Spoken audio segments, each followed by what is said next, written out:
Hello everyone and welcome to the Aurora Open number 1 of 2023.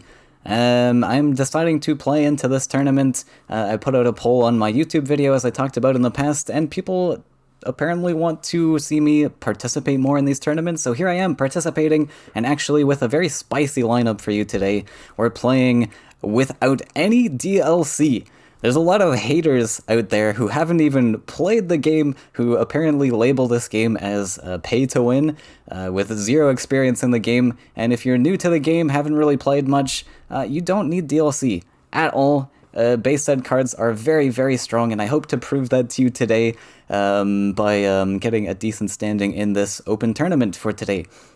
So we'll talk about the lineup a little bit because there are a lot of interesting decisions to make here. Of course, we do have a lot limited a card pool since we don't have access to DLCs, but that's okay. There's still a lot of good options here. So I decided to bring one list of each color. I feel they counter each other's weaknesses quite well. So the first list over here is a mono green Beastmaster.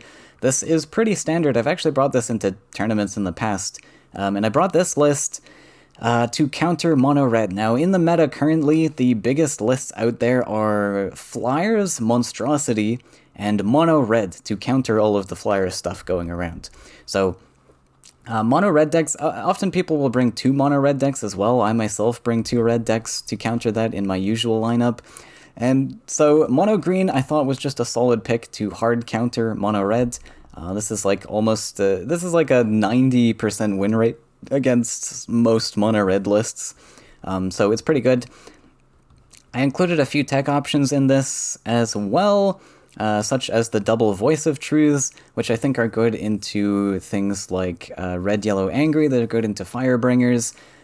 They're good into big stat sticks in general, like other mono green. It's good at taking down those stat sticks. Even in red, if like a Cypher gets out of hand, you can dump that down. But I mean, mono red you're already pretty strong in. But very good at dumping down big stats that I can't deal with. Red, yellow, angry was going to be a problem for this lineup, so Voice of Truth is a decent tech in case I don't want to ban that particular matchup. And then with all the tech options in here, I only had room for one Sagami Grove color, so I'm kind of using this Grove color as more of a sneaky tech lethal, because typically this type of list is going to run a lot of creatures, and it's all about just building up big stats, and that's all you really want to do. So I really like prioritizing just creatures in this type of list. Even in the past I have run 0 Grove colors, but they are nice to sneak in a lethal. And then you got that Eridan as well with the Time of Legends, which just benefits all the mass amounts of creatures you're running. So I'm only running like, 6 events in this list? So yeah, the Eridan buffs go very far, and so do the Beastmaster buffs. The next list is one designed by Super Blizzard. This is a blue 7/jump hybrid. And this one I'm bringing to actually counter Flyers. Now, you might have heard me say a lot in the past that yellow Flyers is very good into blue, and that is true for the standard blue jump list, where you're running just Battletoads and Triton Warrior, and what's the other card? The Water Ellie sometimes, maybe Triton Trainer, and yeah, the yellow cards are very good at fighting, especially like Triton Warrior. They've got 5/3 stat lines which can fight Battletoads, so it's kind of brutal because they're spending 3 Faeria to counter your 4 Faeria. But in this particular build, you can kind of switch into this more swarmy type of blue list, which is actually decent into yellow. We're still running the Triton Warriors in this, which again is bad into Flyers, but the swarm potential is nice. We just want more creatures in this list, and there's really no better options than the Triton Warrior anyways. If there was something better, I'd probably pick the other cards. But we're just going to try to include as much swarm in here. We've got Triton Trainer, Battletoads, Gabrian Archon, and the Gabrian Commander, and the Triton Warrior all as starting creatures. Lots of starting creatures here. Gabrian Archon also very strong into the Flyers matchup, because this becomes a 6/6 in the late game. 6 HP creatures are very strong into Flyers, just because they're all about 5 attack stats. And for the same reason, Gabrian Warden, very strong into Flyers as well. This card is exceptional because you also get protection. so you can save one of your creatures from a flyer hit. So yeah, this was meant to be sort of my counter to yellow, but you need 2 counters always to a yellow list, because in case one of yours gets banned, you really want to have 2 lists there. So I brought a red list as well to counter the yellow. And this list was actually designed by a very old player of the game who doesn't play with us anymore, but Cappuccino, way back when, it must have been like 5 years ago now. I've scooped his list off the hub. This is card for card what it was like 5 or whatever years ago that was, 5 years ago. I decided to scoop up that list. And it's very good. I really like what this does. It's a mid-range bargain, so you might see some really conflicting cards in here, where we've got the Bold Bargainer package with all these cheap things like Cypher's Wrath and Flameburst. Typically, you don't want to run... typically you don't want to run that cheap of cards in a bargain list, but you also typically don't want to run reactive tools, things that you need targets for, because you don't want to have a Flameburst and a bargain in your hand, and the Flameburst is unplayable, so you can't really play the bargain either. But this deck works really well where you just dump your hand of all the cheap stuff, and then you play your bargain cards. It's kind of like it's a later game, well, I don't know how to explain it. You dump your early stuff, and you're just waiting with this big value in hand in the meantime with those bargains and stuff. And it works really well. Only a 3 land count, so you can accelerate down one side of the wells really efficiently. Unlike standard bargain, you don't want to collect off both sides, because you don't really need the Faeria collections. And we've even got the Farm Boy in here, which is an amazing little collector. And then the next list is another list designed by Super Blizzard. This is the Monstrosity list, card for card. I bring this list to many tournaments in the past, but this is also no DLC. And honestly, probably the strongest list in the meta, at least one of the strongest lists in the meta, and it requires no DLC.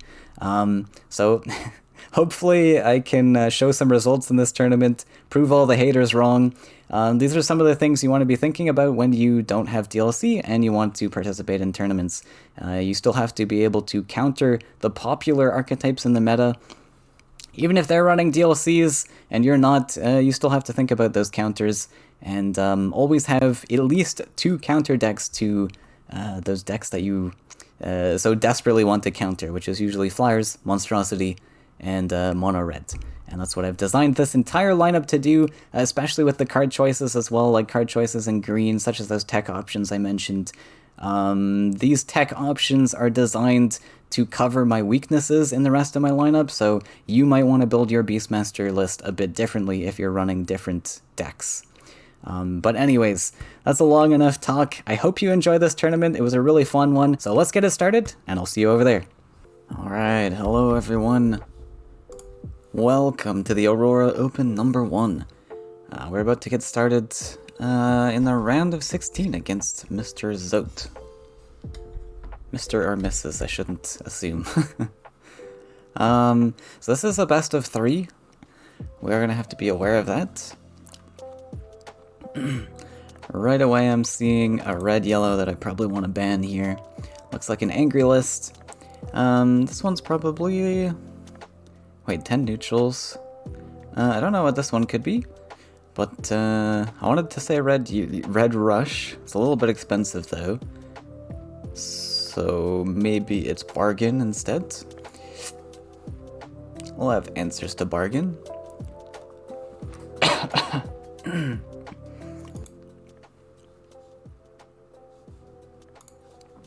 Excuse me.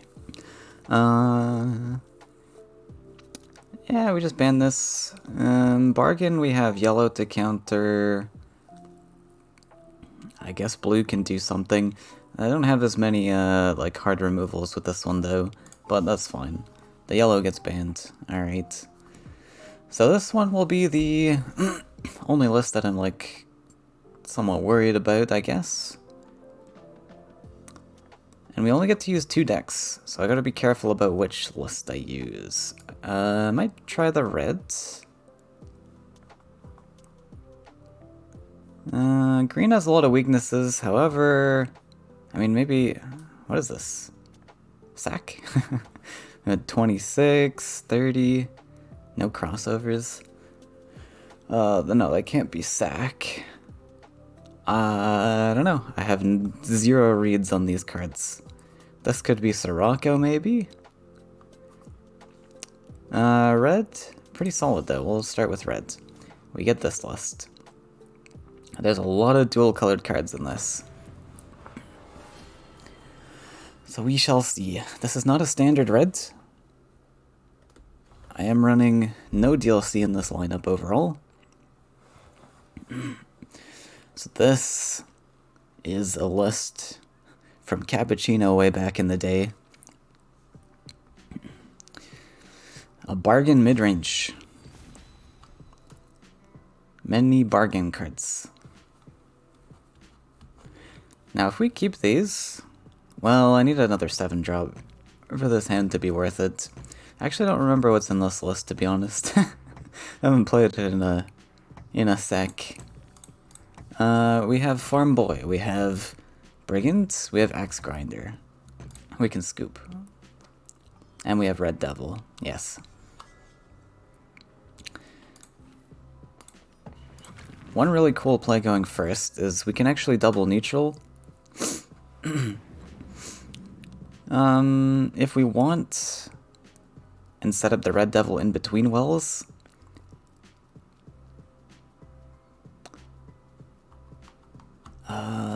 Instead of going for Brigand. I mean, Brigand's pretty good. So we can just Brigand and double neutral up. Double neutral, mountain. Otherwise, it's just Red Devil between wells. This can get countered with the Explorer, and he plays something really big. I think we'll just stick with standard Brigand.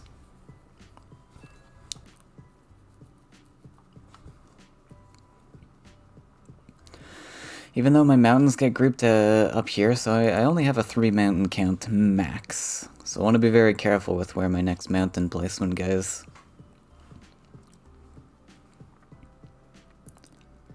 Is going to go to the opposite sides. Oh, Merchant. Okay, we got a Flame Burst to clean that guy up. But with Merchant, we might have to take a hard look at where our collectors are going. I think we can still go this side. Ooh, gives me the Copter. Yeah, I mean, we can still go aggro lands. Unfortunately, I don't get Red Devil if I Flame Burst here. I wonder if I even hold on to this. Like, let's do this. Next turn, let's see, if I Flame Burst him on 4, then I go to 7 next turn, 8. Yeah, like, I don't quite have enough to Red Devil. I actually think I might hold here.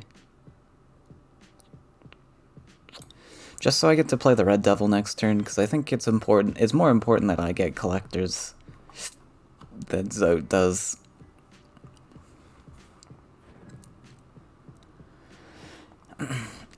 And now there's some comfortable feelings that this guy has stayed alive. Means I probably don't have Flame Burst. That could be a decent call. Oh wow.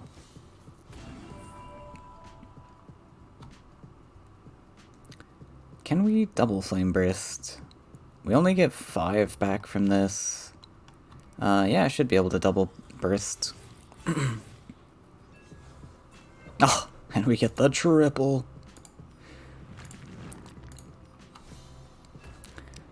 I think it is just double bursts. Double burst looks pretty neat. I really want this Brigand to be stepping up, but I also really want the collections. I think we can step once just to threaten this space, and then just step back and collect. I don't think this is ever going to get a combat hit. When there's a perfectly good land on the left side.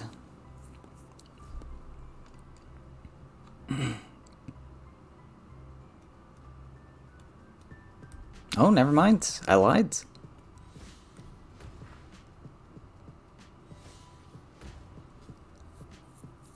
More cards. Axe Grinder. Okay, well, my bargain cards are going to suck. They're gonna suck a lot. So let's see, we can not efficiently kill this.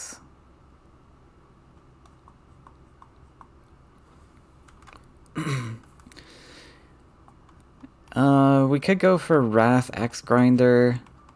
We could even step up. We'd have to build a mountain for Axe Grinder though. But I guess this guy closer to face. We can't really efficiently take this out with my creatures, so it's just gotta be this. I think I'm building the Axe Grinder land just to get really aggressive. We keep our opponent clear of collection, so I think it's fine. Then we Wrath. I guess we're building lands for Soul Eater now. Why not? This also threatens a lot of Husk potential, so Husk isn't really a threat anyways.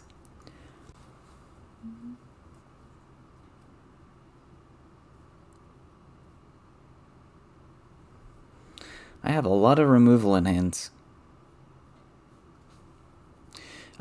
We still have to worry about the card. There's 2 merchant cards we haven't seen yet, actually. And the first one was played on turn 2 and not played, so maybe something a little greedier. We got Copter and Egg. So what would have been taken over Copter?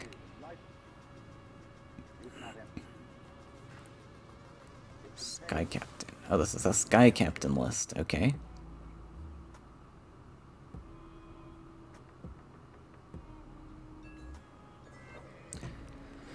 So I don't think I need to care too much. 4 HP is not something I particularly want to deal with. Unfortunately, I'd like +1 Faeria to play Tyrannex or something, I guess, but that's fine. We just march forwards and slap face. That or +1. But yeah, let's just march forwards and slap face. We'll stay collecting on the well.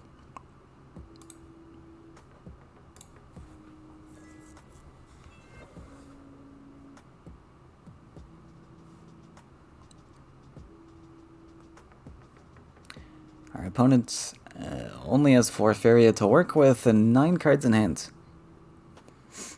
There's not much Faeria.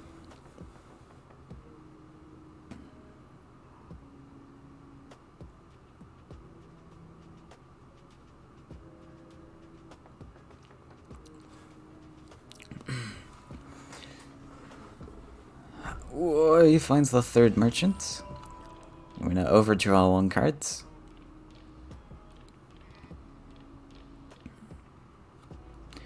Now a 4/4, a little more annoying to deal with.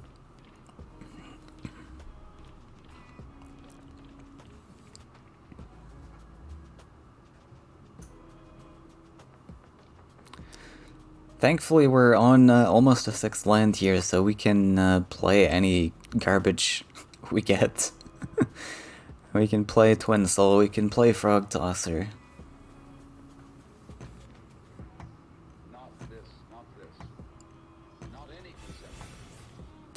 But we can't play a Flame Stoker.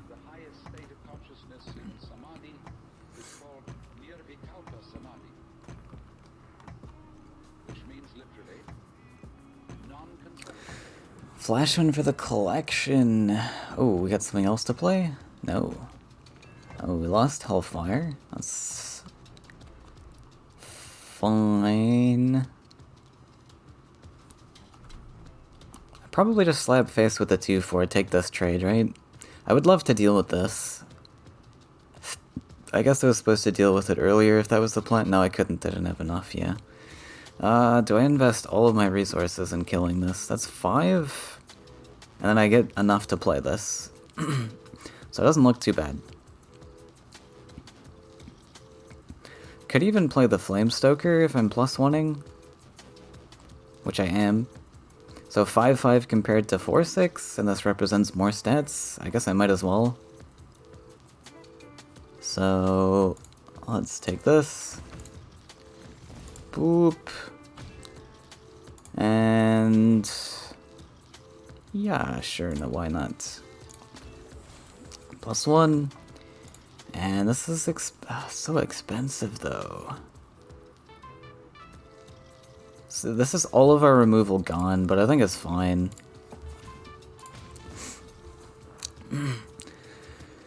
Down to 9 HP. No board presence. Should be fine. We are representing a 6-6 here. 1 damage off lethal.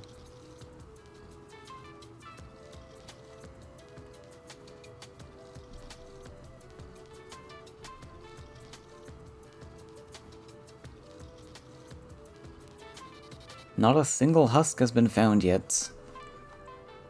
Here's the struggle with husk on 4 lands. Cannot +1 if you want to play husk. Not great when you're behind.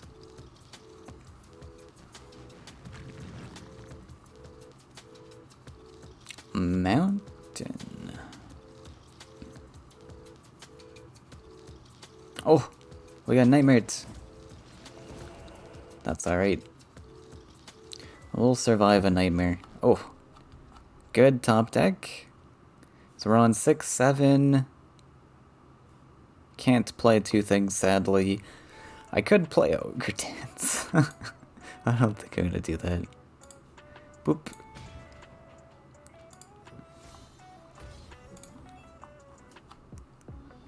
Chances this hits something bad are pretty high. Yeah, we just pass. Alright, stop that lethal. I'm gonna present it to you every turn.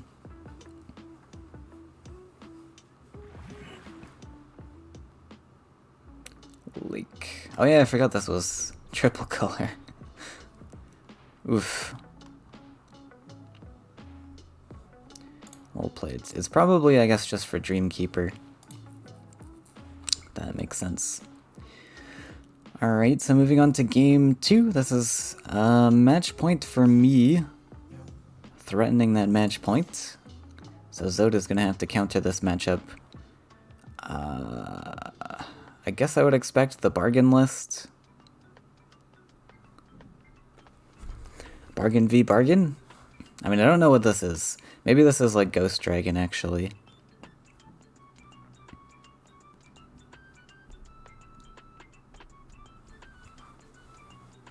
Gotta be Ghost Dragon.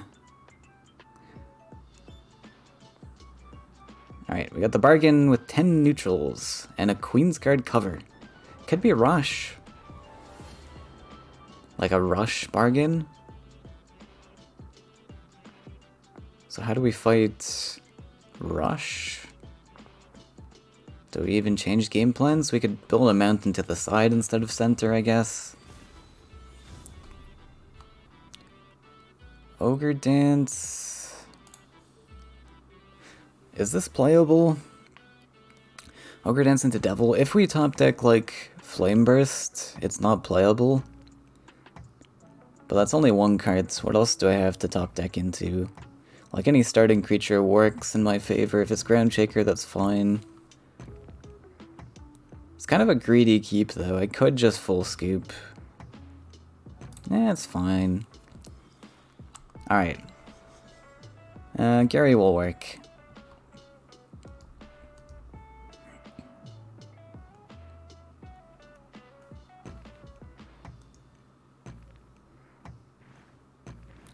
It is a rush. Okay. We can go this way.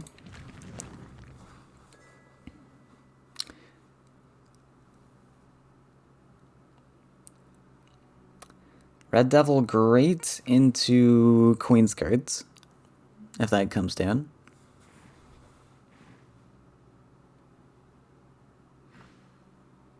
Okay. Unfortunately, we can't actually play Queensguard here. Oh.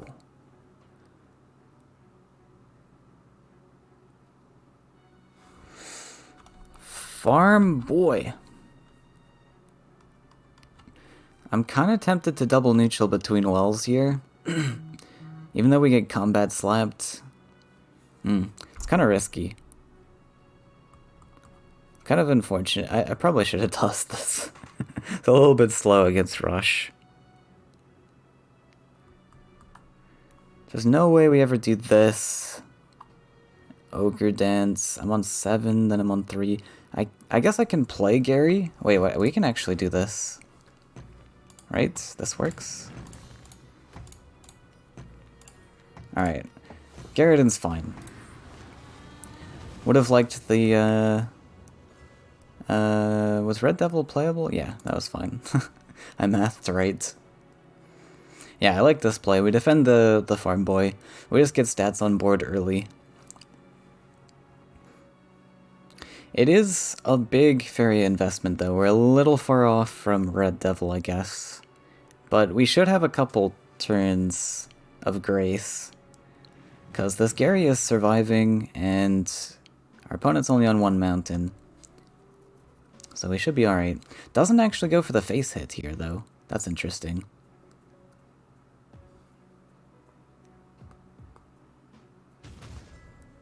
Just takes a smack. Alright, so we can keep +1ing. I could threaten face, potentially. 6 damage is not a good number, though, for racing. I probably do want this to fight stuff. Like, what do we have to fear? There's obviously no Krog. Magnus is pretty big. If it's an Ogre Battler, that's pretty big. I guess we just keep +1ing from here. I guess... Well, if I'm here... Probably wants the well spot. Let's go to this spot then. Just try and threaten that well spot, and... Let's see, we go to 7 next turn, 8... +1 into Devil, so let's draw.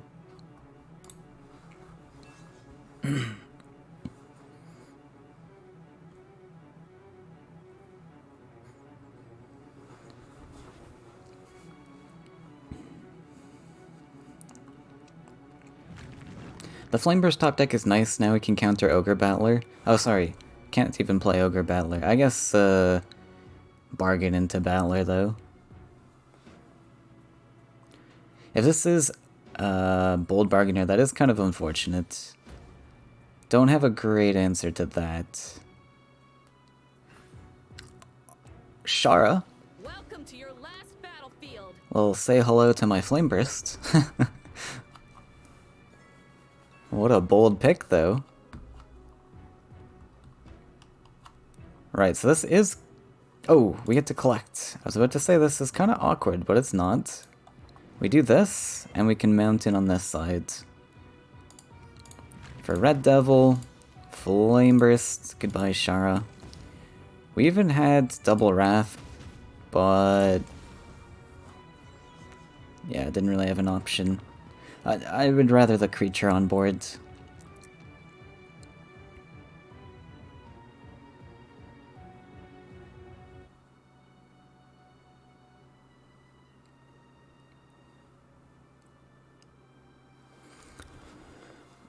Farm boy putting in work, putting in the hours. Good farm boy.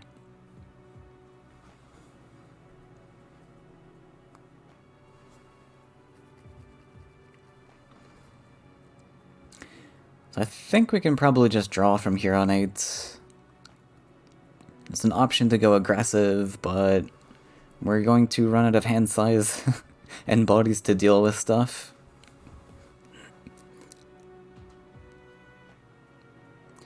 No more bargain card from our opponent. The Shara was discounted, so we don't have to worry about any cheated out Faeria.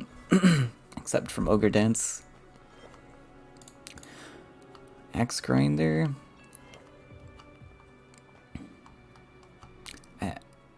Probably just draw here.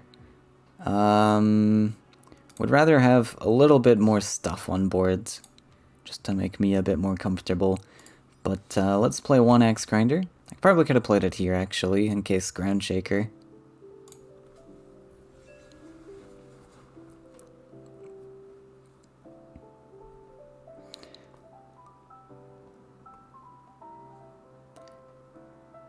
Ogre Dance.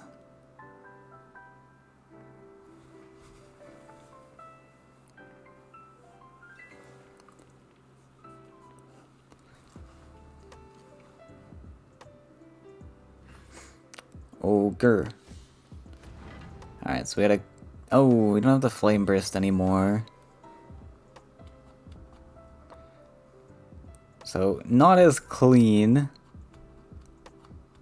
But that's okay. We could try to draw for Flame Burst, I guess.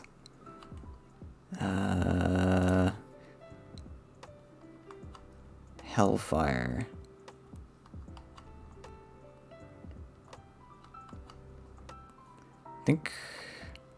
I mean, we could try to go for the Hellfire, or we just build up the value with Bargain.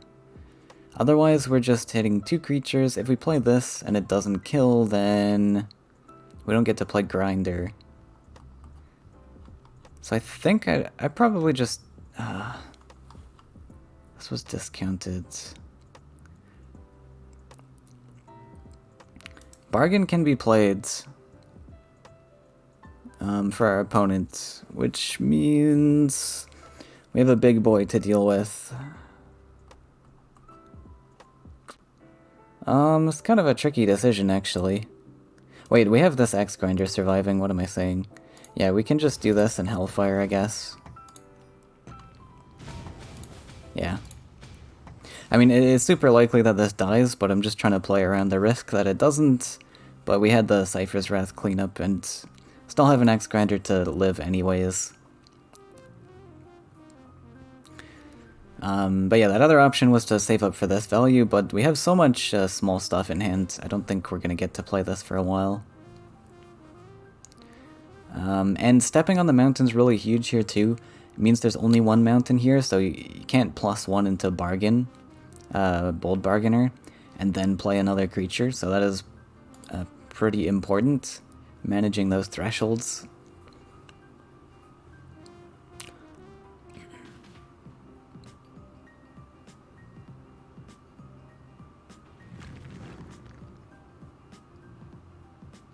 Of course, Magnus is going to come at some point, and that's going to hurt. Is this Shaker? Shaker is fine, we got a Wrath cleanup. Our poor little farm boy dies, but oh well. Oh, Kingsguard, we're running that too. Wow, okay.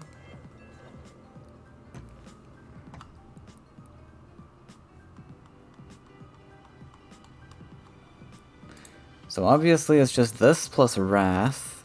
Just gotta think, do I want to go aggressive now? We could try to kill him via Hellfires, I guess, and Flame Bursts.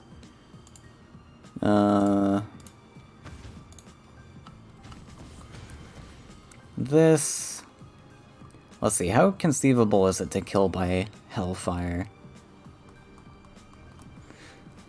And Flame Bursts. Maybe? Like, maybe it's just +1 and we play 2 things?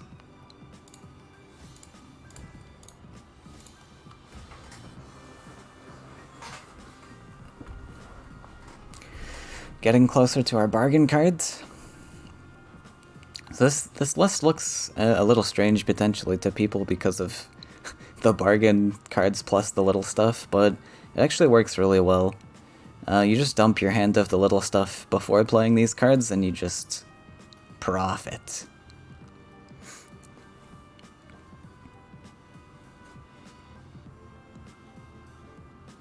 Bloodsong, well that'll help. That'll help. It'll help our Hellfire game plan. I don't think I need to feel like I need to go face anymore. So pretty comfortable to just draw here. Nothing was played.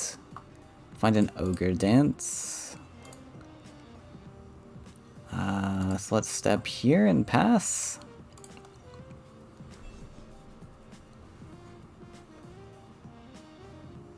Now it's just a top deck game.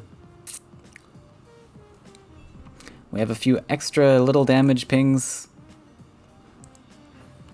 Ogre.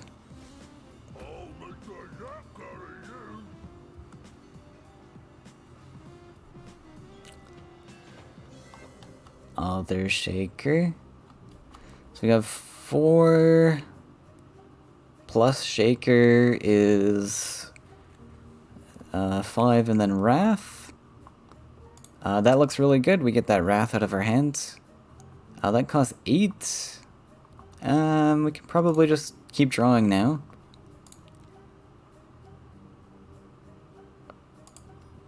This...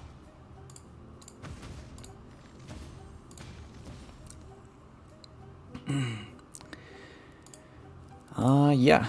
And this farm boy has stayed intact this entire game. Ooh. Played on, what was that, turn 2? Turn 2 farm boy collecting for the entire game. What a great investment. Oh, we're going deeper. More blood song. Okay, well played.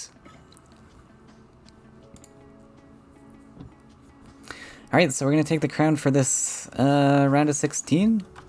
Well played to Zayt. We'll give him GG's. And we'll be back when the next round is ready. Let's see if that other match is finished. This first round is going to go quite quickly with the best of 3. Oh my, Happy Joe beating out Cheese. And we're going to take on Happy Joe. What an upset. So let me quickly report that score, and then we're probably ready to go for the next match. Me.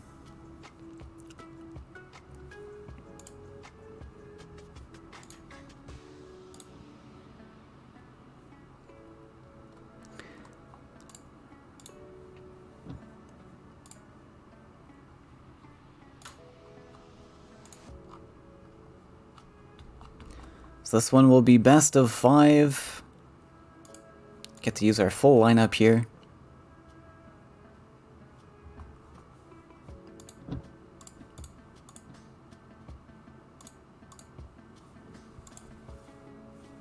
Wait, Grandidias.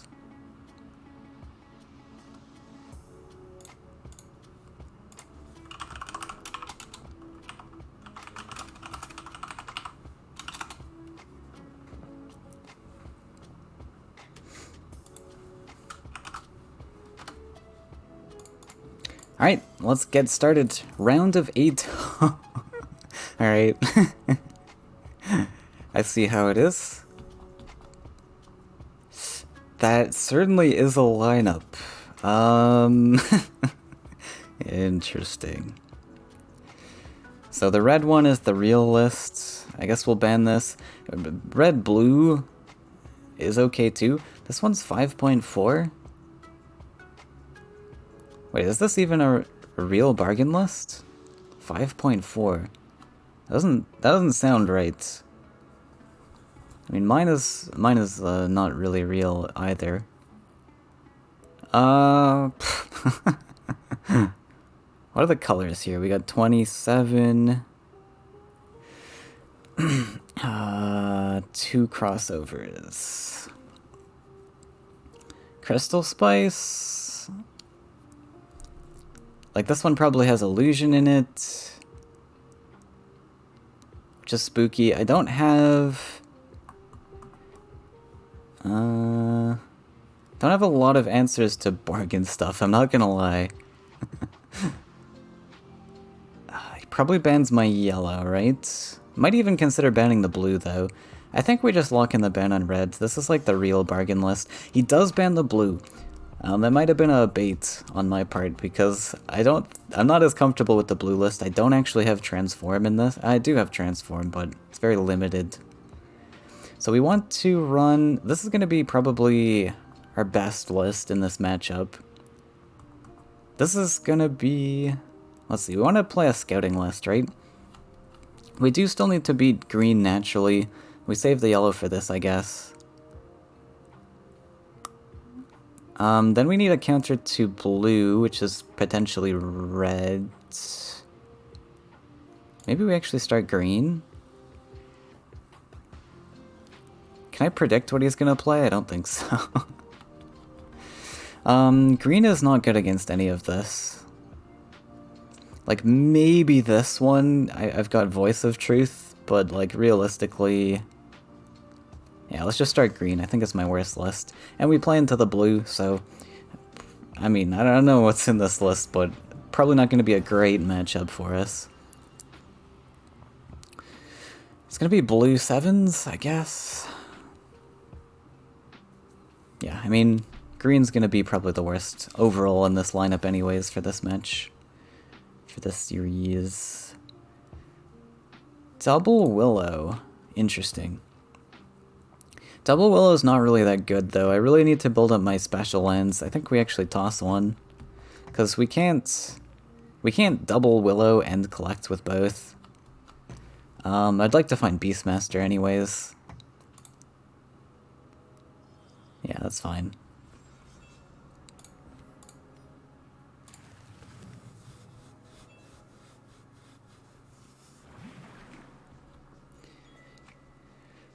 Oh, we find the double Willow anyways. Fine. I guess I'll take it then.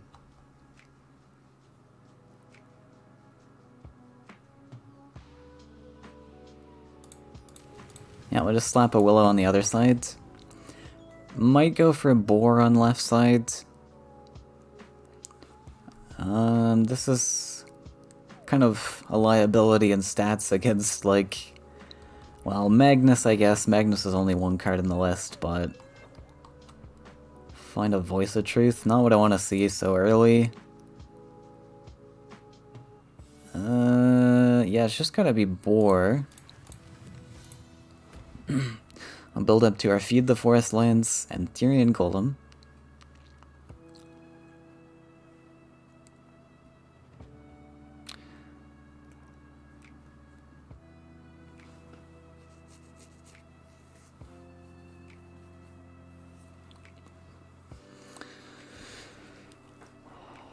So, I would like to see... I probably honestly want to start drawing into my Highland cards in these next few turns.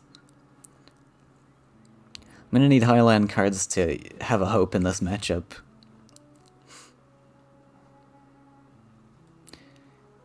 Beastmaster would have been really nice in the early game. That would have given us a little bit of an edge. Or even Aridin. Aridin has to die off, I guess, but... Yak attack. Alright. So our opponent's hand is not looking that great, I guess. That's good news. Gives us a little bit of time. Oakling's good. I like Oakling. We will drop the Oakling. Why not? I mean... If Transform exists, I guess Oakling's just not that good, but... Whatever.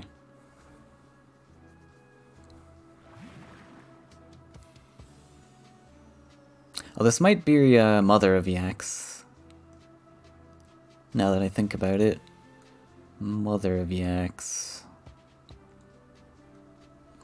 Well, not much I can do about that.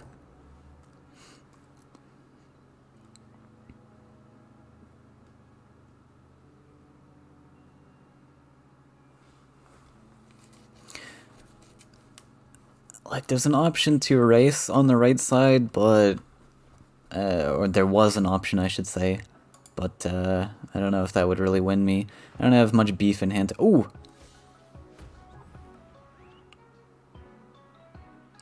And the command coming down. Save those HP stats. Alright. Find the feet.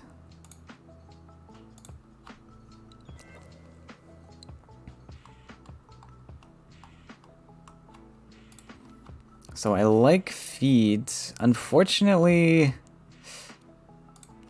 there's a 50-50 chance it hits this. Unless we top deck a creature, then there's a 33% chance it hits this. But it always hits this, 100%. But I'm kind of desperate for stuff. We just go for it anyways. Oh! Alright, well... Sure. 33%. Yeah, I guess GG then. That's a bad hand. It's a pretty bad hand. Let's just stall for a little bit. I mean, we can stall with the Willow. We can even heal it back.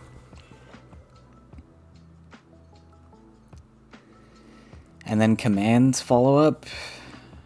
No, that doesn't work. We need 3 damage. No, yeah, that works. If he pre-hits.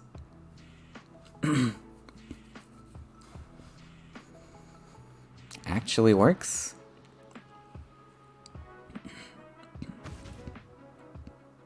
Unless there's a Ninja Toad. Battletoads.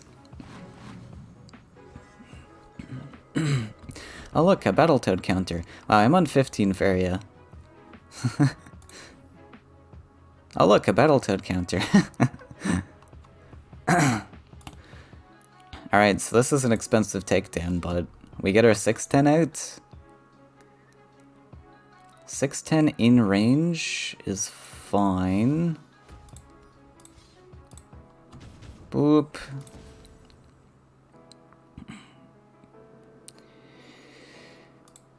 Stalker.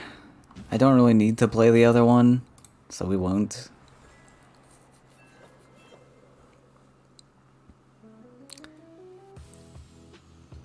Thankfully, I think in this particular list, Phantasm is probably the only transform.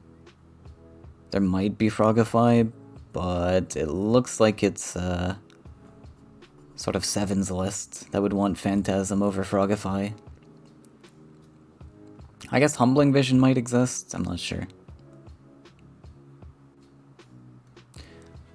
But honestly, since this is not in range of the 5/5, Humbling Vision doesn't matter. We should be able to get some value. Okay, there's Humbling Vision.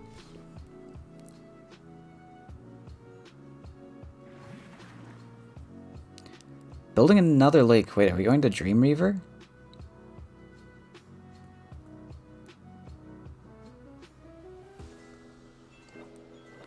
Find another Oakling.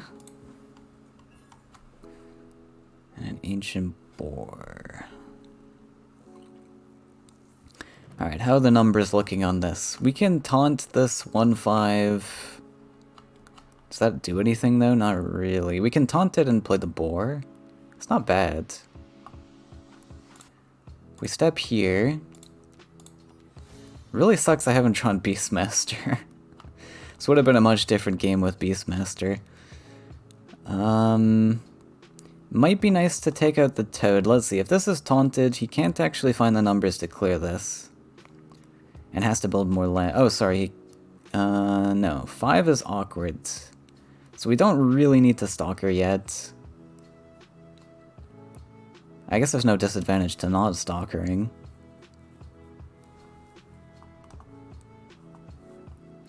Oh, we could even heal this? I probably want to save this in the future, though.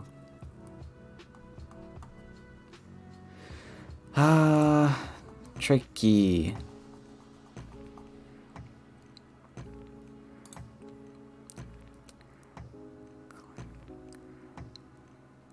I don't think we have to invest the Stalker yet. Let's just hang on to it. I guess we step this up. I was thinking about playing this out of range of the jumper, but...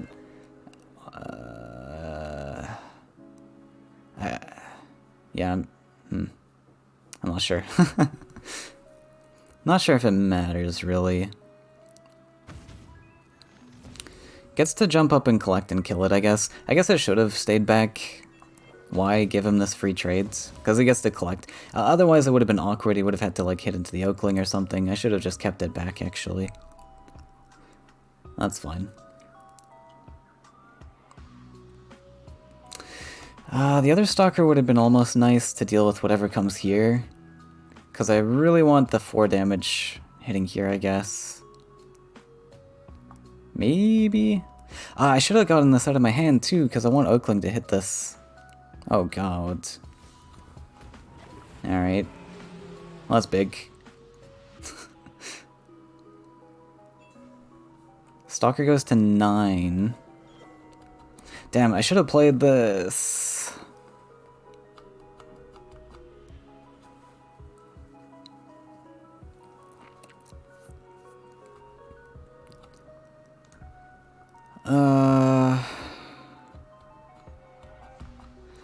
I still can play this, I guess. Then there's a 50-50. Like, I could pre-hit here. 50-50, this goes to 7. I mean, I guess. Doesn't look amazing. It also is just bad into this. We could take another hit.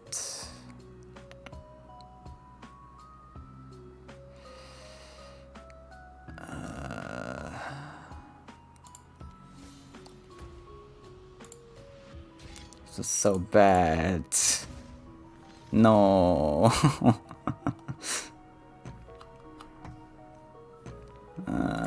Okay, well, I mean, it was a bad matchup to begin with. What can you do?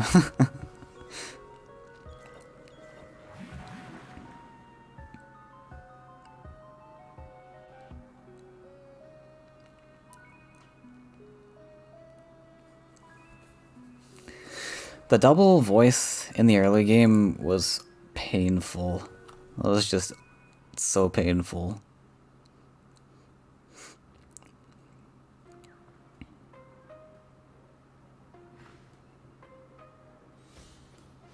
The sky is only the beginning.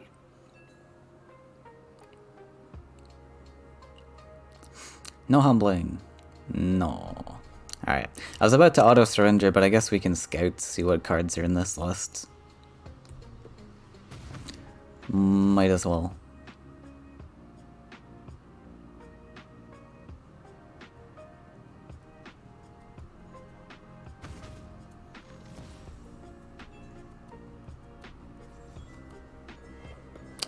Well, hello there.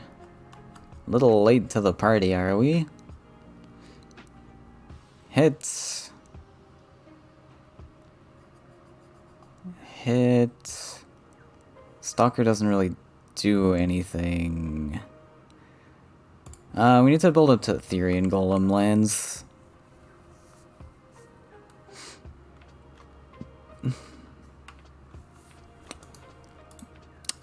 Yeah, nothing really matters, I guess. We can Stalker.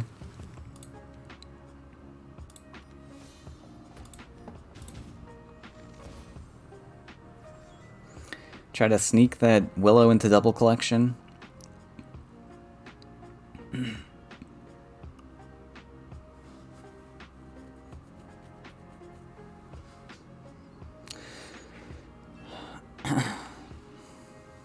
I mean, we're surprisingly not losing that hard, but Dream Reaver is coming, I guess. Oh, and these things are also coming. Okay. Back to losing.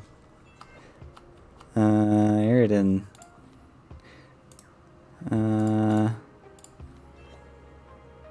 So, I really need draws soon. I don't think I can afford to double neutral. We'll just forest here.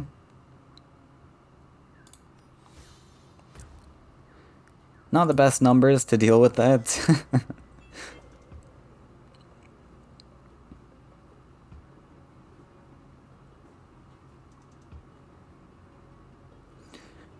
So how are we countering this?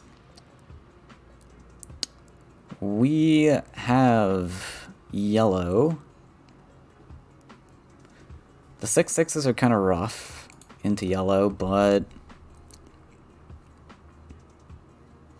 Sorry, I have a monstrosity list, not flyers. I guess monstrosity is fine into this. Our other option is bargain. I guess bargain's also kind of fine because of how this is built. Like, we had another matchup of green coming. Maybe we do play the bargain.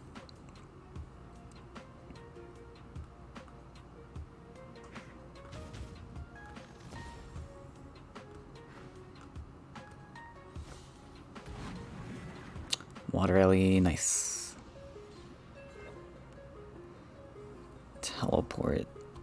Not nice. Draw. Alright. Yep. Yep. That would happen. We do have a teleport in hand, so I guess we just drop this. Probably want to protect it then.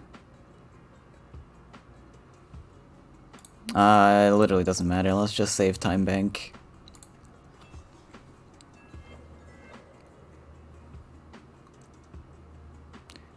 Dream Reaver's lethal. Let's see if there is a Reaver. I mean, I imagine there is. With Water Ellie in the list, we're on 7 lakes now. Pretty likely. I'm gonna have to build another land to teleport. Yeah, it doesn't matter. I think that's it. We'll just pass. What is this? Hey! Double Aridin.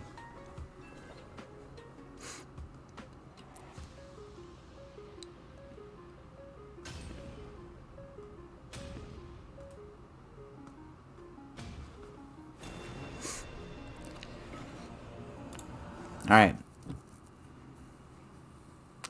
Alright, welcome back. Unfortunately, Happy Joe was having some problems with his internet, so he is going to have to drop the tournament. So we are going to move on to the semifinals with SummerFlame. A little bit unfortunate. Was curious how that matchup would have played out.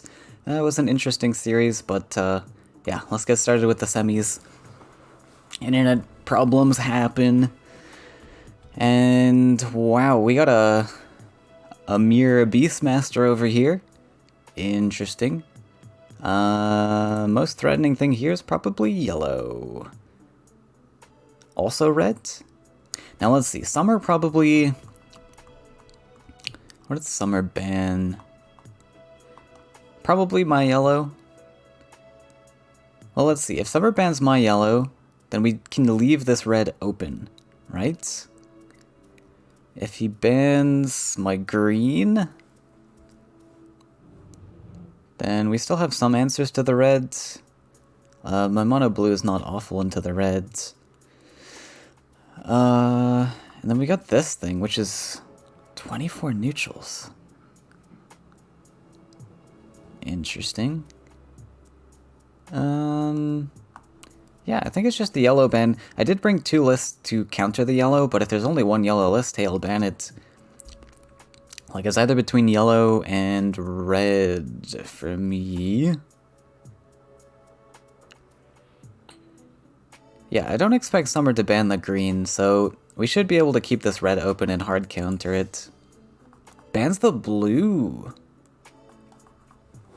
Interesting. So now we have this yellow open to counter his green. We have the green to counter this, so we start with red. And we should have a pretty clean series. This is the only wild card, I guess, the yellow. Now, if Summer starts with the red, that's a little bit unfortunate. Starts with the green, a little bit unfortunate. I think green should be able to tank its way through this, which I assume is a rush list. I guess it could also just be aggro, mid-range type of thing.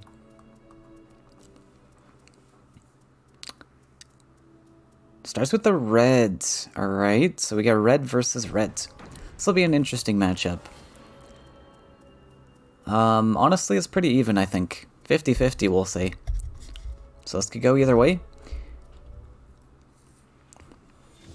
But hey, we got that green in the back pocket if this loses. So, is Gary good into this matchup? Not really. Unless two creatures get played, then it's like okay, I guess, maybe? But not really at the same time. I think we get rid of Gary. I don't expect much Swarm to be played. There might be two creatures coming down, but we're not going to be able to, like, one-shot things with this. So we'll hope for removal. The plan is to go with Farm Boy first, obviously, and then Axe Grinder to protect it.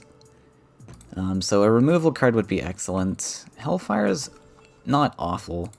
We're going to go for double neutrals.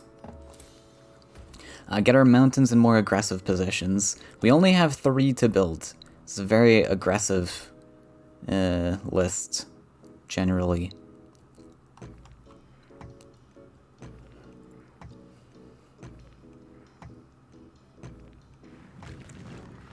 Is gonna fight. There's a Lost Explorer in this list. Okay. Oof. Oh, that's a nice pickup.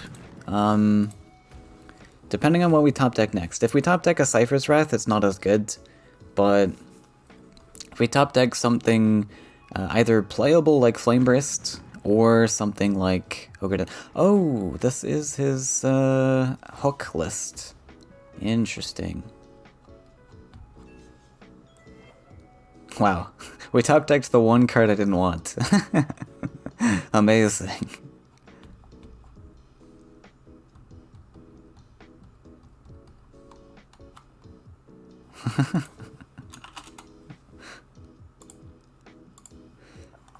What do we do? That Wrath top deck's awkward. I guess we're slowly marching forwards instead. I'm not sure if I want a double neutral here. The issue with double neutral, we don't want to give him a corrupt land, right? An easy corrupt. That's kind of awkward. If we mountain, though, then all of our mountains are just going passively. Honestly, with that Wrath in hand, actually, I think we can do this still. No, we don't have to worry about Horse Master. We don't have to worry about maybe Firestorm? Hook is another thing in the future, not now. And it's a little ways off. He's got to build 2 mountains. So yeah, with that Wrath in hand, we actually are pretty comfortable with Hellfiring now.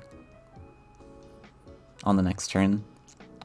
Like, we could even... Actually...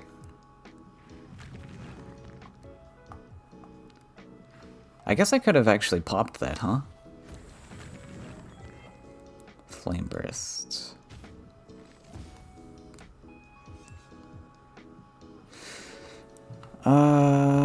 Okay, lock in the Axe Grinder land, I guess. We can go for Hellfire here. Now I can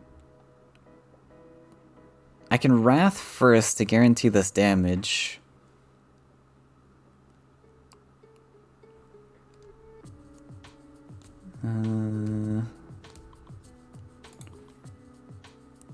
We lock in the Axe Grinder land. If we Wrath first, we lose face damage, but we more so guarantee this clear, which is what I'm concerned with.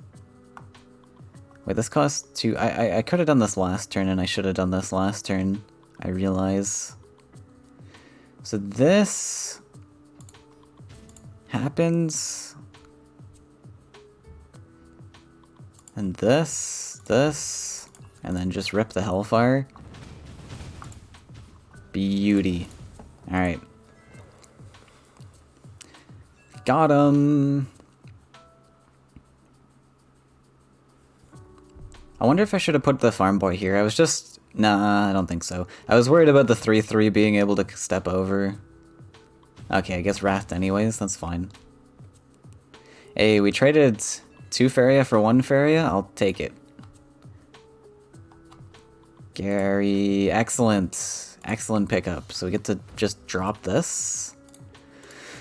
Probably just keep the Farm Boy here. Man, I should know what's in this list. I've seen this list before, but I don't remember. Is there Firestorm? At the very least, there's gotta be Copter, right?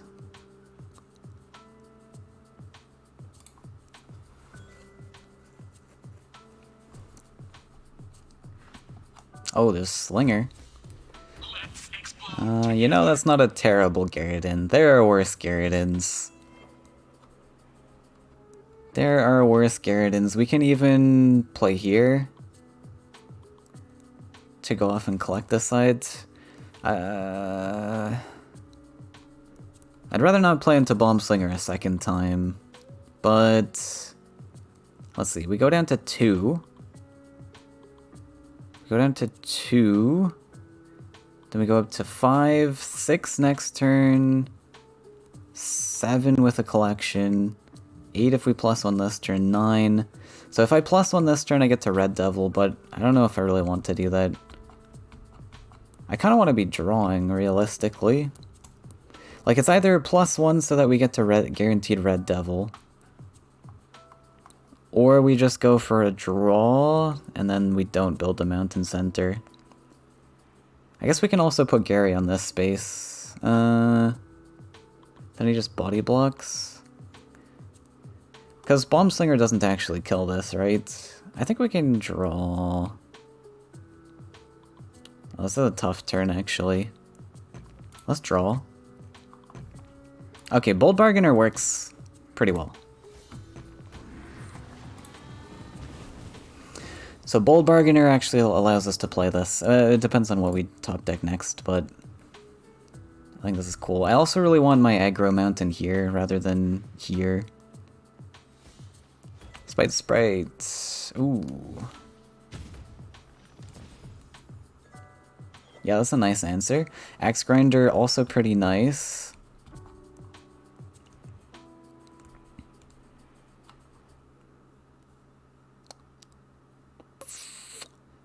So maybe it's just Axe Grinder.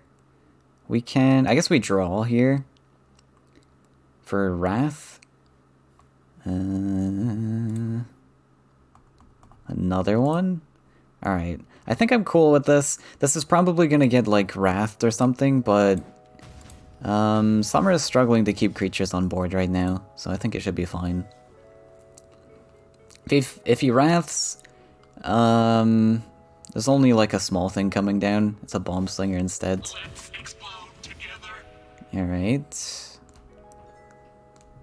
Wrath top deck, maybe? On the other hand, we could just collect, hit, Axe Grinder into Dance, into the rest of our hand. Well, if we collect, we're already on 7, so we can draw. That looks like a Hellfire to me. What do you think?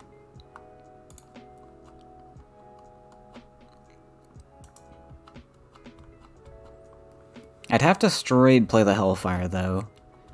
So the other option, I guess this is kind of safer almost. Take this, Axe Grinder, Ogre Dance.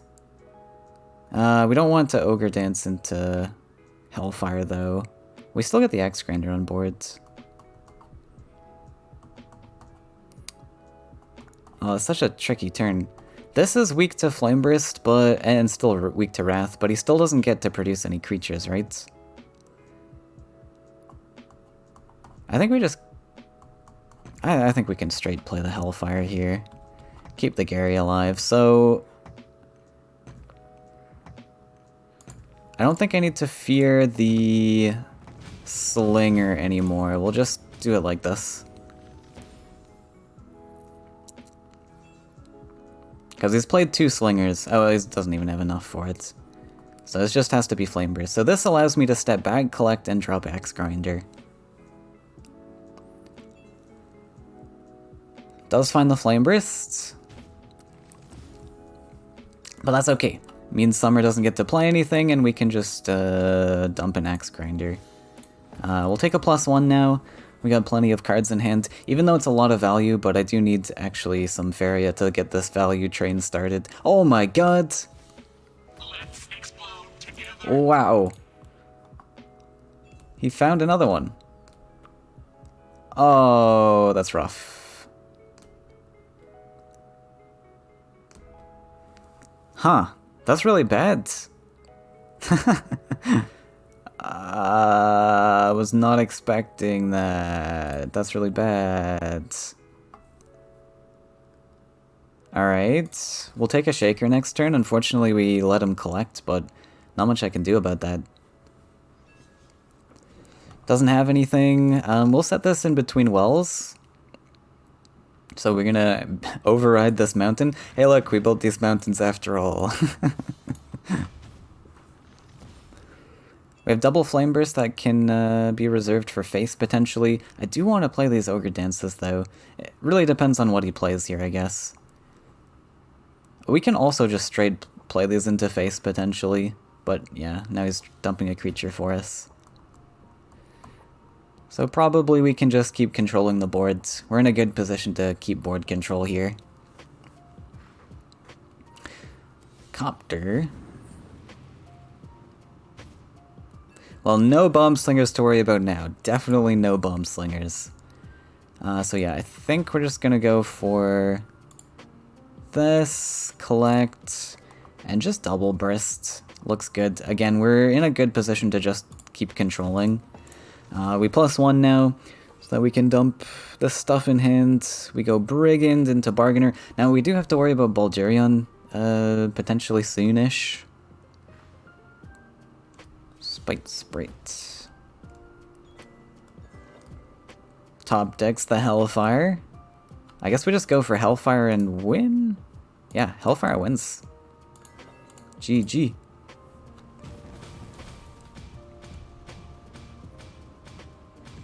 Boop. Spite Sprite. Committing seppuku. Alright. Okay, so we won the red matchup. Probably gonna get hard countered with green. And then we counter back with yellow, and this looks like a good rest of the series that we've lined up here. 4 neutrals to worry about. I imagine one of these is Laya.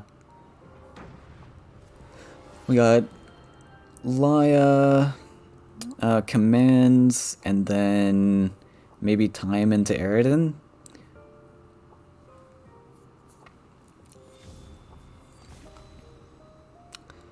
Farm Boy start again. This is not a bad keep, actually. Let's see, we're against green.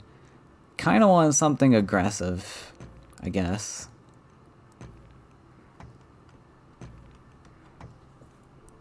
This is not aggressive. But I don't really have that much, to be honest. I don't know. It's a decent starting hand, we'll keep it.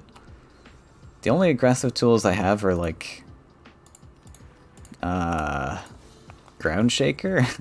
Red Devil, I guess? Axe Grinder? Axe Grinder is pretty huge in this matchup. If we can get the spot at least.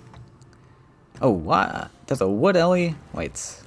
Is this ramp instead? Find an Axe Grinder. So he really wants this land, I guess. We can threaten the aggro Axe Grinder. Maybe do I play around Horsemaster? I guess. I don't know what to expect yet.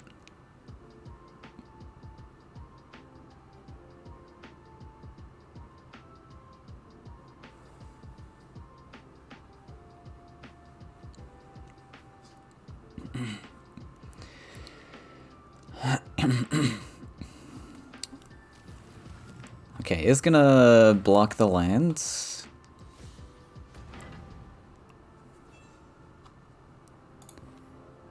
It's alright, we will claim our Axe Grinder spot, take this collection. If there's a buff, that's unfortunate, but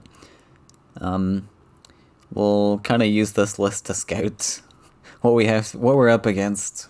Are there buffs we have to play around? Or is this just like a ramp?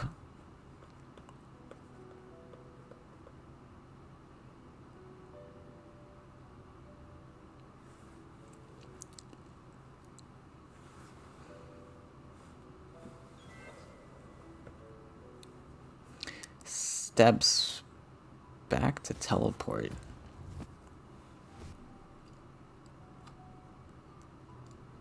Okay.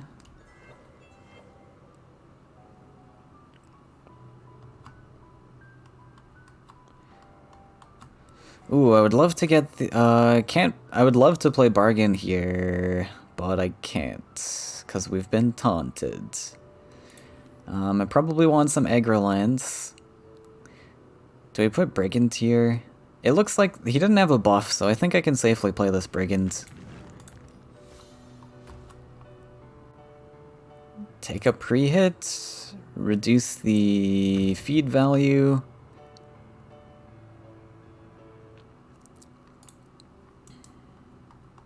Could potentially play this up.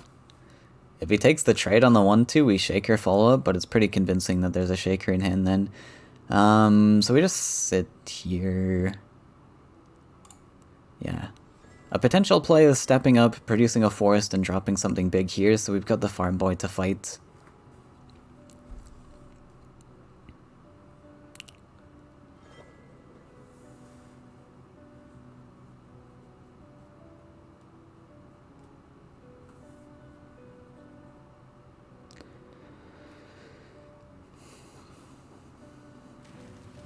Looks like he's just gonna kill the axe grinder though. Fair enough. And golem. Yep. That was bound to come down at some point. Got another brigand. I'd like the shaker going aggro, I think. So we play... Ooh, if this hits bargain though... I mean, if it hits bargain, it hits bargain, it's fine. So we'll just do this, we'll sidestep here, play the bargain. Hits the other bargain, that's fine. We'll just swarm then in that case. And step you up. To fight that Tyrion Golem. David vs. Goliath.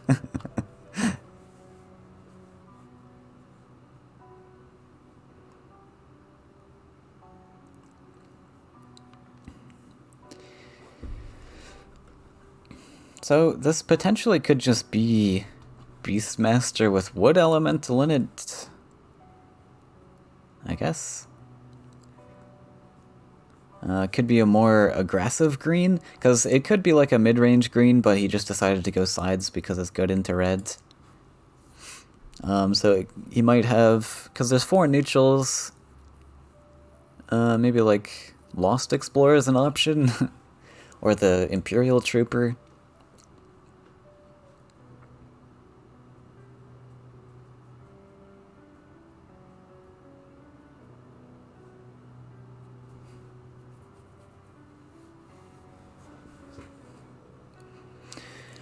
So we have to find 7 if he hits this. 3, 4, 5, 6, 7. Dropping another thing. We also have a shaker. Yeah.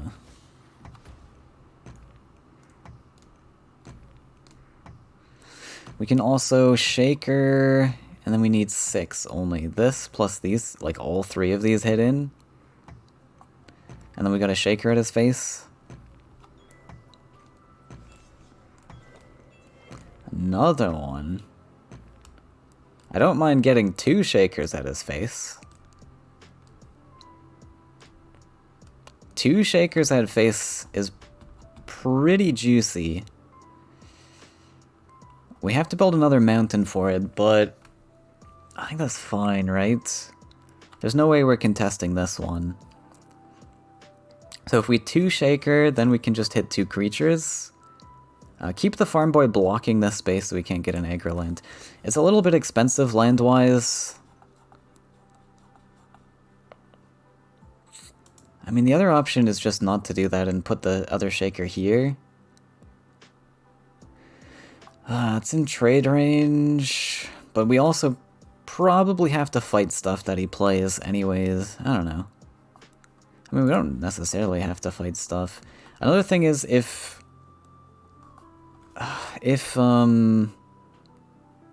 Grove Guardian comes down, that just shuts down our Ground Shakers super hard. Maybe it's not. Maybe I should be a little more patient. Yeah, I think we should be more patient. Okay, so 3, 4. Can even drop the grinder.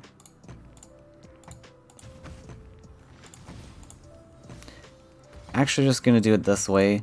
I'm a little bit concerned of Grove Guardian. We're gonna hang on to this for the Grove Guardian. I think that was a mistake though.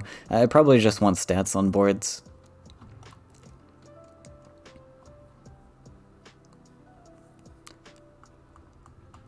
But we haven't seen a Grove Guardian yet, so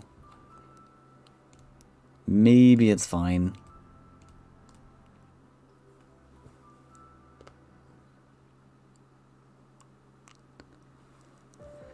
Yeah, I like drawing there. The mountain is probably a waste. I'm just gonna get too much Faeria to spend on stuff.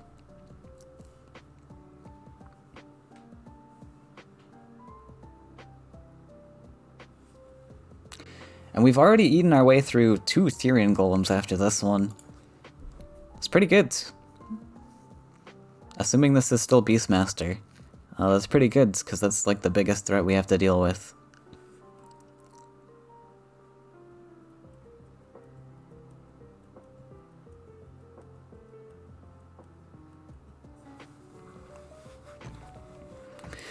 If the Shaker was on board, we had this thing to 8. We didn't have clean numbers with Shaker on board, so I don't think this matters. And we can also just, like, this is more valuable anyways once more stuff is on board. Okay, he is building a 6 land, so... That's a yak. That's a yak. Ogre Dance, we can pop this right now. And then keep drawing. Not a good draw. Kinda wanted deck weight here.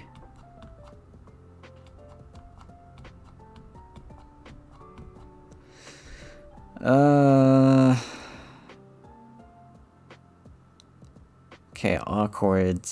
I really want to get face hits. I think I might hit face here.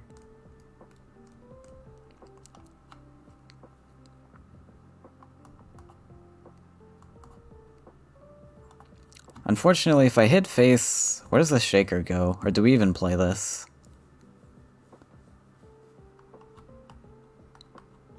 One thing we could do, we could hit face, we can Shaker, and we can Farm Boy to block. I mean, it's in trade range, but one thing... We don't want our Shaker to get double traded. It's kinda risky, but it sets up a pretty good trade. We have an option to pre-hit this Yakapult, but I don't think it's that good. We really want face hits in this matchup anyways. I could hang on to the Shaker. We could just give him another Yak. Okay, we're doing it. We're doing it! So this saves our Ground Shaker from onboard stats. It gives him a Yakapult target, but it saves our onboard stats from getting answered. And since there was no Grove Guardian, I imagine there's probably not another one. If we get to hit face for 10 here, that's massive. Absolutely massive. 1 Flame Burst away from lethal. So I think this play is worth it overall. Summer's only on 2 cards here.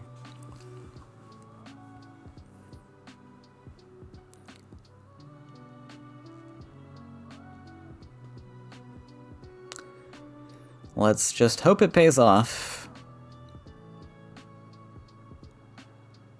The Yaks on board is a little annoying because it reduces our Hellfire.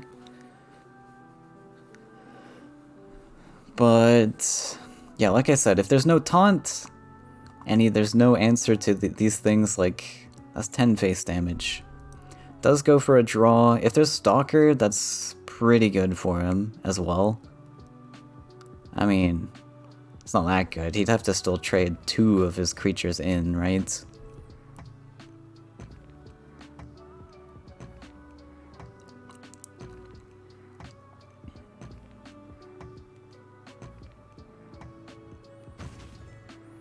Okay, so just gonna go for the value play. Okay, there is a taunt. Unfortunate. He does get the yak.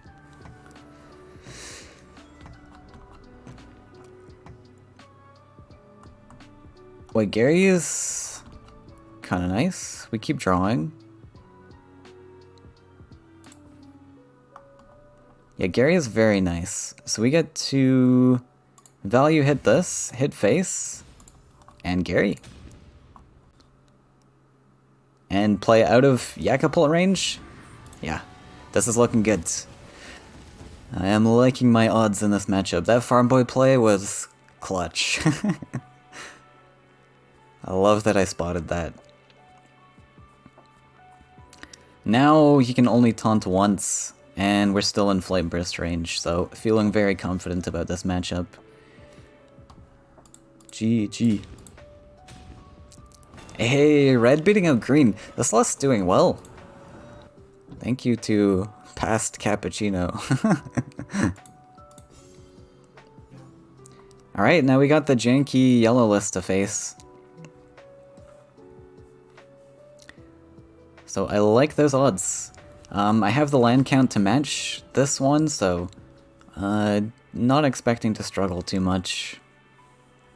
Unless this is actually Rush and it's just top deck really poorly. Farm Boy opener every game. I only have 2 of these in the deck, by the way. So we also have that Red Devil opener. It doesn't really matter. Flame Burst is not good into Queen's Guard.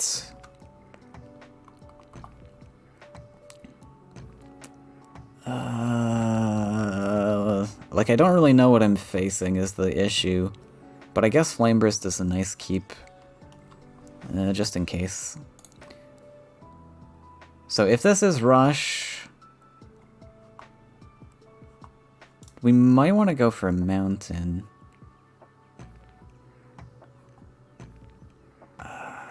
I can't imagine it's Rush. It's gotta be some mid-range list. We'll just go for the double neutrals again, because with double mountains it's a little bit awkward. We don't get to block the Queen's Guard. Okay, so it is that. Oh, sorry, I'm stupid. I can't math. We can still block like this. So let's mountain this way, and we'll just use this as a blocking land. We get to Devil plus Brigand next turn. Pretty sweet. So there's a King's Guard cover, so probably King's Guard and Queen's Guard both to deal with. Excellent that we have that Red Devil, because King's Guard, Queen's Guard is then pretty likely to find in his opening hand.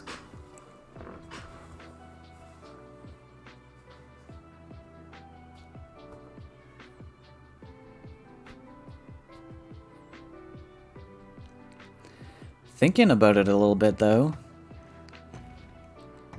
Oh, he still has the Explorer.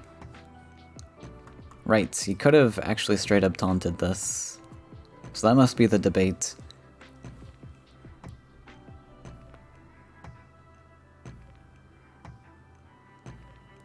Gotta decide which side to go on. Yep, is gonna taunt the 1-1, I guess. Oh, it's a Daring Adventure. Well, look at that. We got a Flame Burst.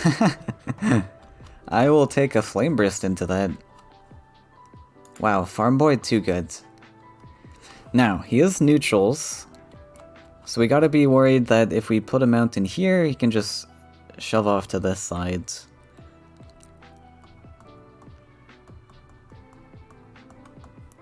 We could block and put Red Devil here. That means I'm not really collecting.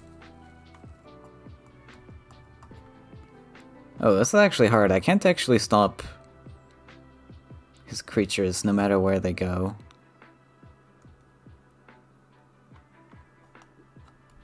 It's kind of annoying, actually.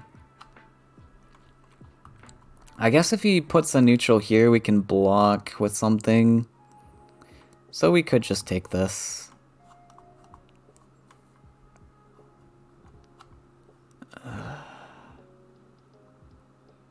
that's interesting.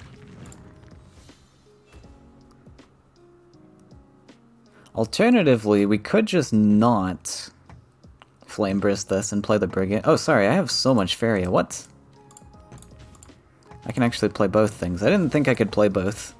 I guess I really mismathed that.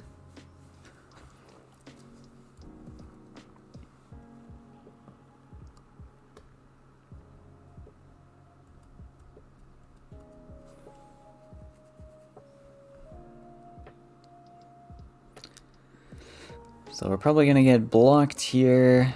Oh yeah, there's a desert. Explorer. Alright. That's a lot of Faeria I don't know what to do with. Into Ogre Dance. We gotta draw.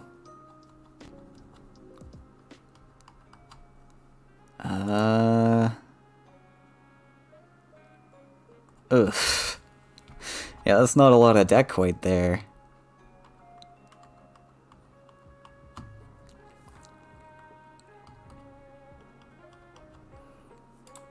I guess we take something. We got to invest this Explore before Ogre Dancing. Probably Centerland, so that I can step.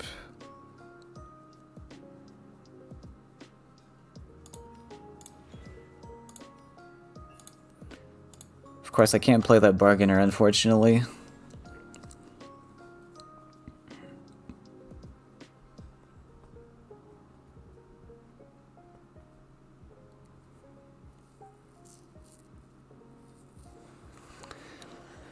Just a measly 3/3. Can easily go back and collect. I think that's probably the play. But then he's got to still play something in trade range. And the 6/4 is still pretty nasty. I imagine it's probably just one desert creatures in his list. Considering there's only 6 deserts. I don't think I have to worry about Soul Drain. Probably. We'll see what happens, but Soul Drain in a 6 desert list seems kind of weird. I imagine maybe the Oradrim, the 3/3 deal 3 extra to face. Would that exist? Oh, yeah, that makes sense with neutrals, I guess. Hey, looks good. We will take this. We will bargain, and we'll probably just straight up Hellfire. But let's take a draw first. Wow, value. Okay, for a second I thought that wasn't killing.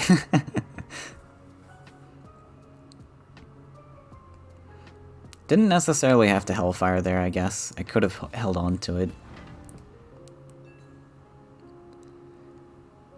We have Red Devil with a +1.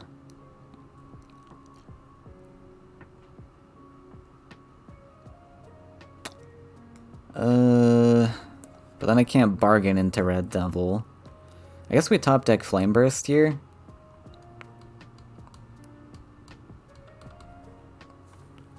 What else? Yeah, I guess we draw for Flame Burst. Wow, all the bargain cards. Alright, so we'll just draw bargain then.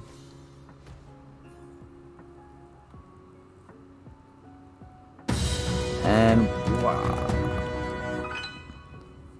Thanks for the sub, Lawrence. I appreciate that a lot. We're gonna take this pre-hit. Just so we actually get to kill it next turn. Again, I'm probably not expecting Soul Drain and stuff.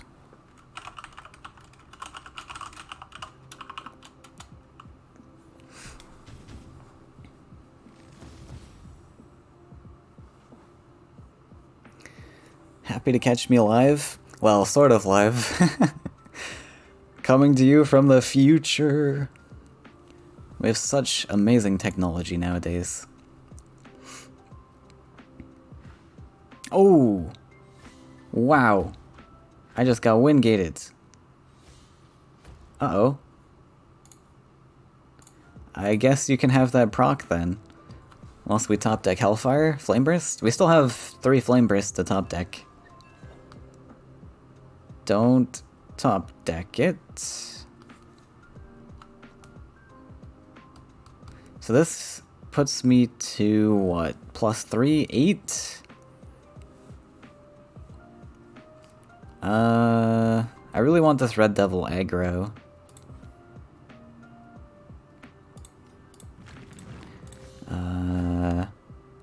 I guess we'll just shimmy stuff and drop the Brigands.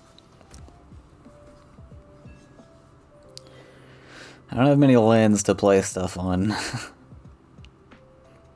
But alright, have your corruption.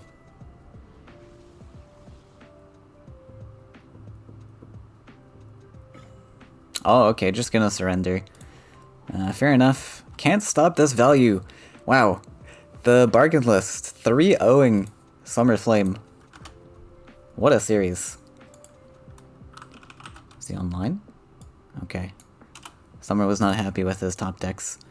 Alright, well, we are going to take the semi-final match. Now, that semi-finals was very quick. We might even be able to catch the other end of the bracket. Let me just refresh and see what's going on here. Wow, Card Nerd, 3-0ing Martis. Let me quickly see if I can catch El Panico and Card Nerd. Alright, we're going to tap into the semi-final match. Looks like Fickle is already here, so if you want to catch the start of this series, you can check out Fickle's stream on Twitch. Will be up for a short while. Looks like we're going to have a green versus yellow matchup. Card Nerd just lost the previous match, and gets to now counter with the yellow list.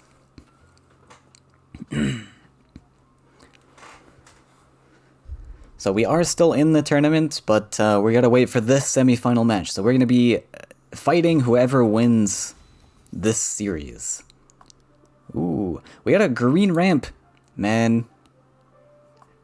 I was scrimming with Lizard last night, and I was telling him that we were gonna see green ramp in this tournament, and that I should be preparing my lineup for facing a green ramp list.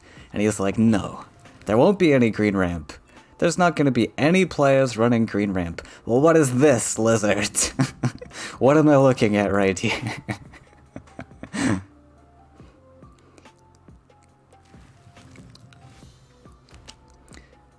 So, if El Panico wins this, we do have a green ramp to fight.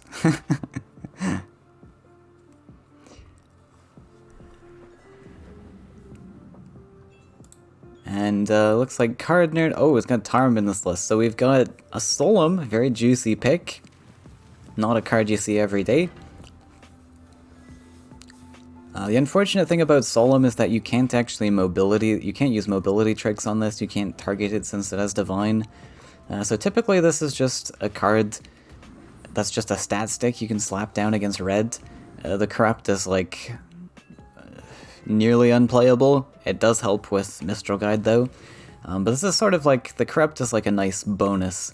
You're really playing just a 7-cost 7/7 flyer to fight red. I mean, it'll help, well, no.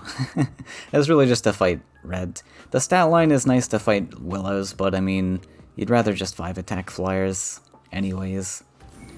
But this looks like a lot of pressure. El Panico is going to get to play Taram. This turn? No, next turn. We gotta wait. So actually really cool that Card Nerd got to block the collection here. Because if he didn't block the collection... Oh, sorry. No, he still wouldn't have enough. He has got to build the land. Alright. So... what can we do here? We can build a forest and sack the Bloom Sprite. Hope to get a playable green cards. I don't think there's any, like, Faeria ramp green cards apart from Feed the Forest. I mean, Feed the Forest would get you there, but you don't really want to be playing Feed on a 2-life Willow and then dumping Taram. Seems kind of strange. Debating just teleporting over to clean up the stats here.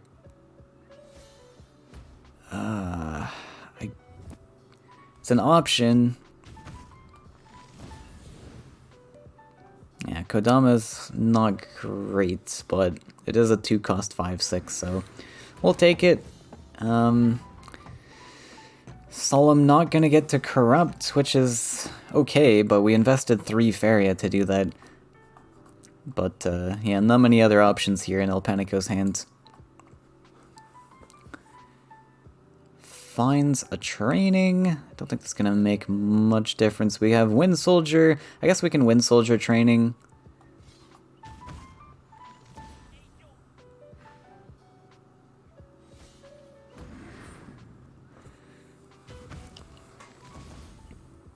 And that cleans up a lot of stats currently on boards.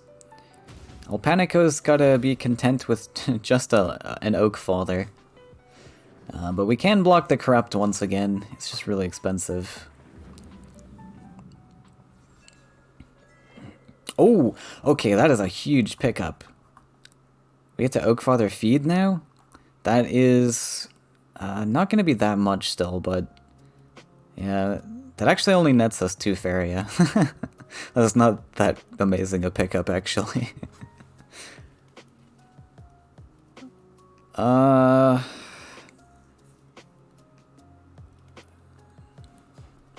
What do we need to get to Tarim? It's a little far off, right? We can just, we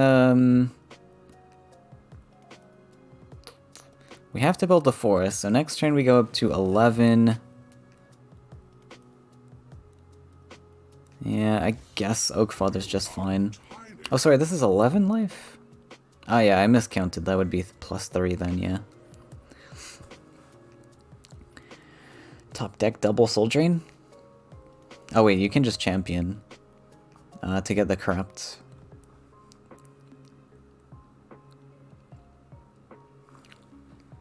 Which is pretty cool. You can champion the 2/4 to the sides, and then you step out of range of Oak Father, and he's got to build a land to actually kill this Solemn. So champion looks pretty good here. But you might as well draw, because nothing else in hand is playable. And where the champion would go, I'd probably like to see it either contest this left side. Oh, we are blocking the collection?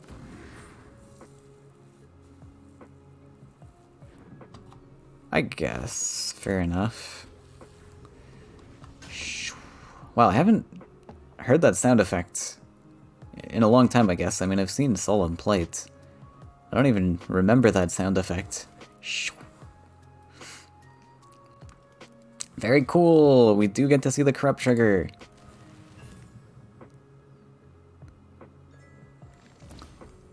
Find another feed. We can Willow feed. Not bad.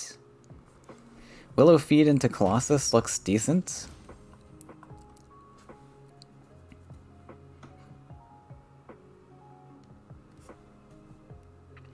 Big juicy 714. Not most people don't run Nightmare anymore, so Colossus is pretty nice. I would just Willow feed into Colossus. Big stats.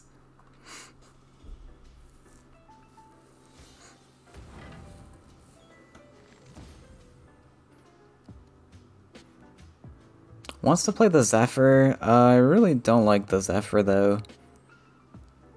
I think I would just play the Colossus. We do lose collections this way, but it's so difficult to deal with this 14 life creature. Card Nerd needs to find 3 flyers to kill that off.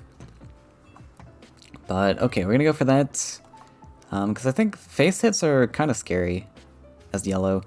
1 face hit with this champion, and now suddenly you're in threat range of 2 more hits, and you're dead. But we're gonna go for the value plan. It could work out as well, but looks like it's not gonna. Double Sword Drain's pretty nasty. Like, what do you do now? You're a little bit late on the Colossus play. Heal. Well, I mean, I want to use this as a buff. Like, yeah, we get to... Yeah, now we don't actually even get to use this as a buff and play that Colossus. That sucks. This is just awful. Hope for a top deck. Hope for something from time. I mean, we can block with Ariana, so why not? Let's just go for it. We did just see double Soul Drain, so unlikely we'll be able to find that. But yeah, we tried to use the Zephyr as a collector, and then we just ended up having to go back and fight anyways. Now we're probably not going to get to play this Colossus ever. Oh, brutal.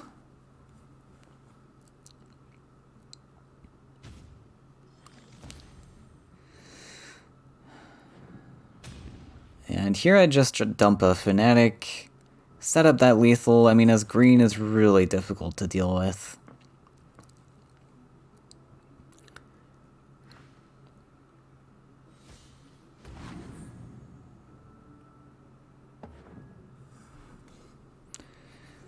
N brings the 4-4 in range. Yeah, I like it. With that second Fnatic in hand, looks pretty good. We do find a taunt. Doesn't look like an amazing taunt. I mean, I guess we have to pick Kingsguard. We get to kill one of these, and then we've got 7 HP still threatening on board. We picked the Dreamkeeper. I mean, either one works, really. This guy just dies to the stats on board. I don't know, I think I like the Kingsguard better, honestly. We've seen triple Soul Drain now. There is Wind Soldier in the list, but now it's pretty easy just to straight up kill this and develop another creature. And then what do you do?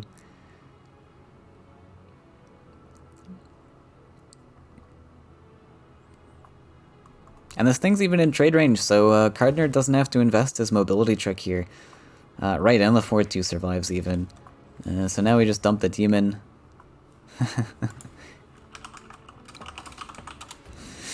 But yeah, I think we were in a rough spot, but I do think the Colossus earlier on would have helped out a lot.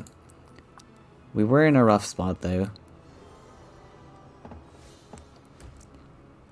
Well, Panico just gonna try to stall for time.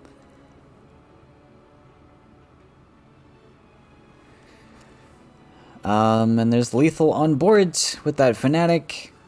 Let's see if Card Nerd can spot it.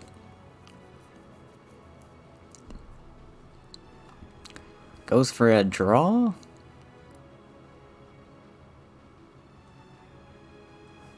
So I'm assuming he doesn't actually see the lethal just yet.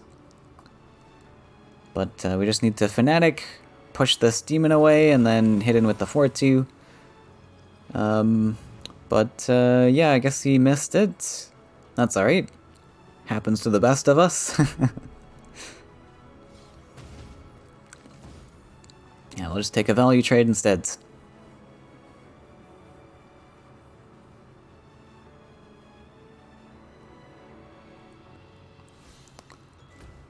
Block and heal. Alright, lethal still on boards. Will he spot it? We top decked a Fnatic. Maybe this will give him a clue.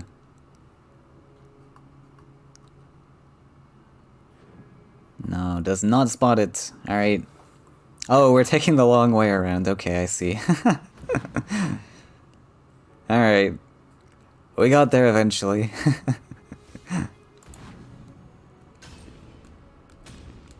Found the flashy lethal. And yellow matchup beating the green matchup just like Card Nerd wanted. Looks like he won game 1 as well, so we're going 2-1 into this next set. El Panico with one last list left to counter. Blue-yellow with 3 crossover cards. Either going to be Twin Soul or Mantas. Most likely Mantas, I would assume. Especially with 3.3, I imagine this is a Swarm list with a Stanu. So Swarm, decent into yellow, but the next matchup he's got to face is red, which is going to be a real struggle. So El Panico is going to have to pilot this very carefully. And yeah, looks like it is the Flight of the Mantas. Find Istanu in our opening hand. Not actually a great card you want to see into the yellow matchup. You'd kind of rather just more Swarm. But we do have Biomancer, so Maybe we can draw into more stuff. And we got Lore Thief too.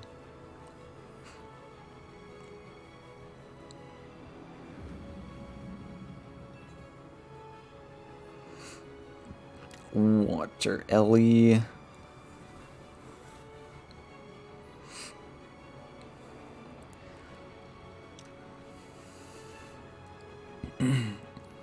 So because of the Water Alley top deck, El Panico's feeling the Water Alley here. We get a Lore Thief into a potential double collecting spot. In the future. We top deck the Failed, which is nice paired with the Astanu. You can actually Failed an Astanu to activate this immediately with your non-summoning sickness creatures that are on board. So that is a nice top deck for the future, but not right now. We have Rain of Fish in this list. Yeah, this looks like pretty favored for El Panico. But if Card Nerd can push really aggressive before the land count gets built up and he gets to play all his cards, it still can be his game.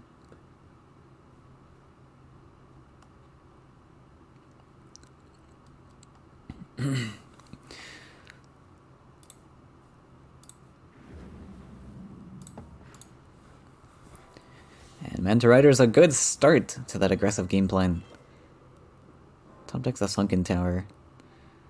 Sunken Tower is okay just to get collections rolling. It's not really that impactful on the board right now, but it is something. Really unfortunate that this thing is gonna get Wind Soldiered. It would have been nice if we could have gotten the Water Ellie on the well first, and then we could have stepped back or something. I guess you can't really do that because you're still in Wind Soldier range. But I do like the setup for double collection anyways. I mean, I think Tower is not bad here. You don't really have anything else to play. I guess. I don't know what the desert cards are in the list. Maybe there's something from Biomancer he can get. Okay, it's just Flash Salmon.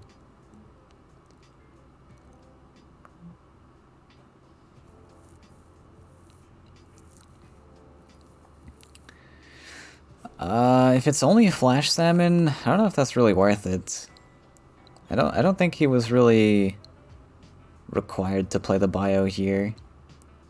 I mean, you could still play it with the Sunken Tower. I think that was fine.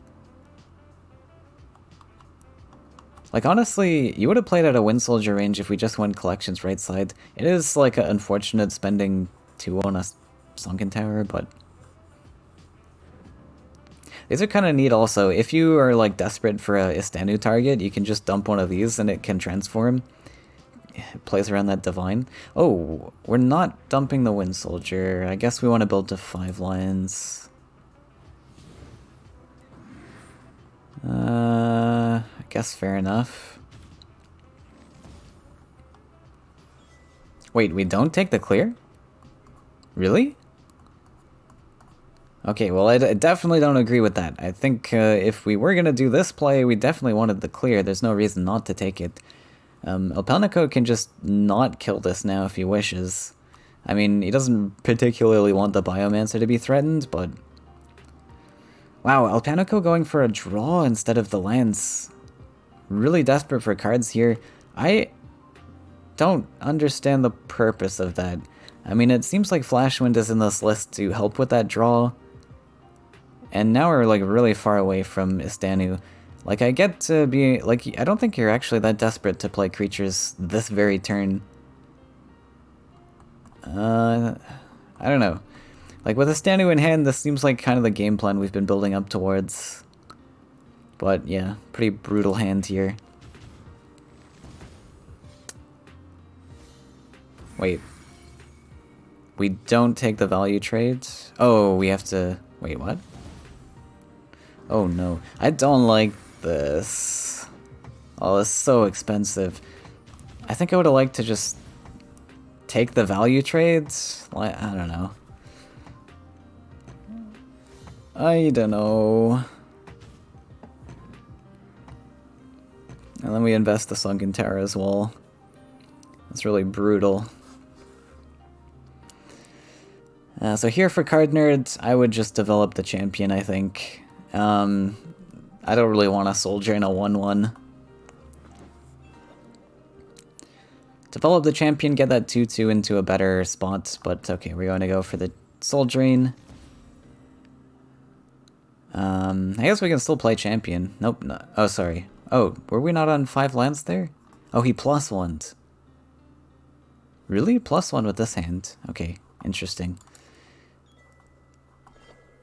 And top deck's another Soul Drain. Yeah, I don't understand what the +1 was for. It looks like we've got plenty in hand to play. I would have expected a draw at the very least, rather than a +1, but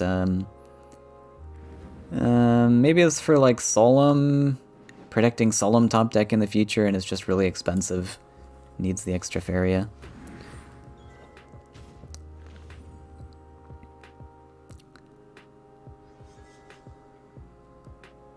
Okay, Battletoads is cool. Unfortunately, there's a 3rd Soul Drain in hand.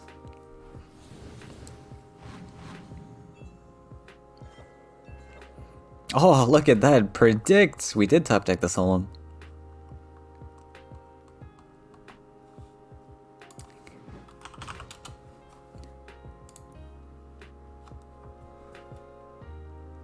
It's not over yet, but it doesn't look good. Actually just going to avoid the creatures entirely. Interesting. I think that was a mistake. I mean, we had the clear on boards. The 2-2 doesn't represent very much damage. I guess it represents 7. So you actually set up lethal this way? I mean, not really. With the 2-2, it just gets traded. But this gives El Panico a desperate chance. I would just Estanu here. Literally, we can just double fail Estanu and follow up with a Lore Thief. Unfortunately, this is going to get to Corrupt then. But, I mean, best you can really hope for.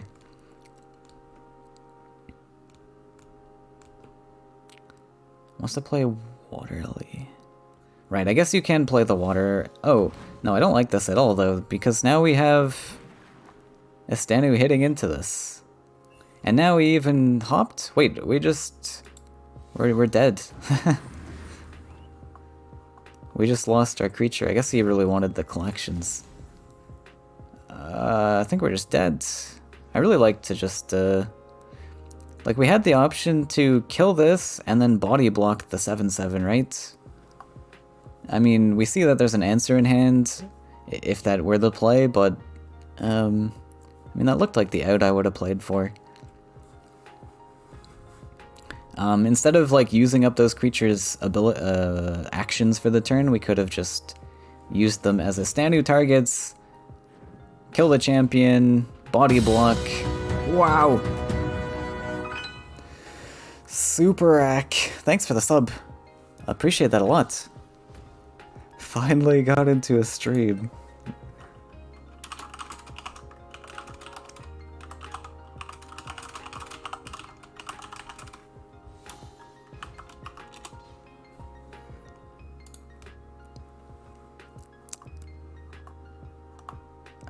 Alright, this looks like the end for El Panico.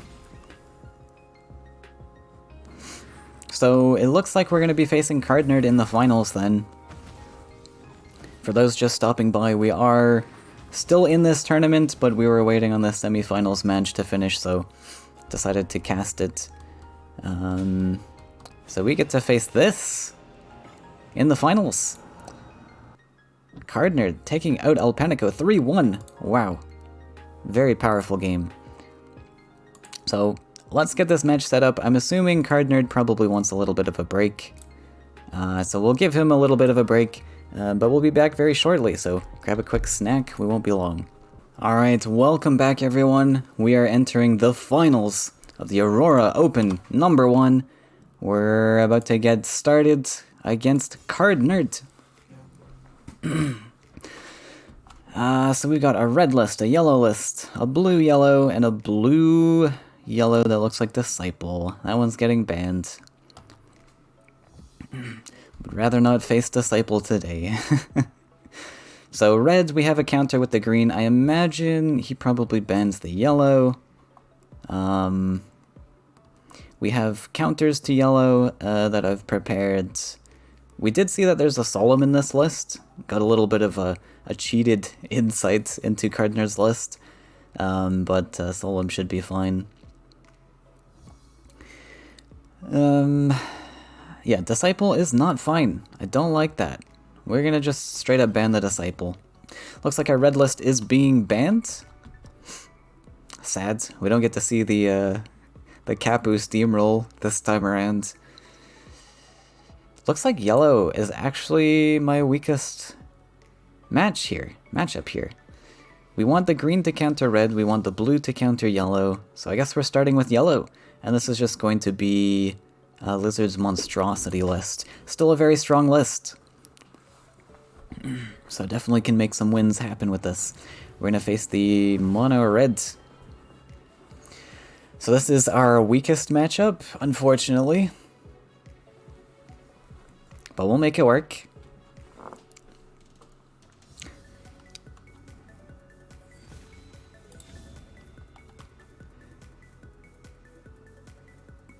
Not a bad start. Emissary into Rider is a pretty good curve. Soul Drain, I don't know if we really need this. I would much rather find Mistral Guide. I mean, this is nice at some point. But against red, do we really need this? What, like, 2 HP stuff does he have? I think we can reroll the Soul Drain, honestly. Seems kind of weird. We get rewarded with a second Manta Rider.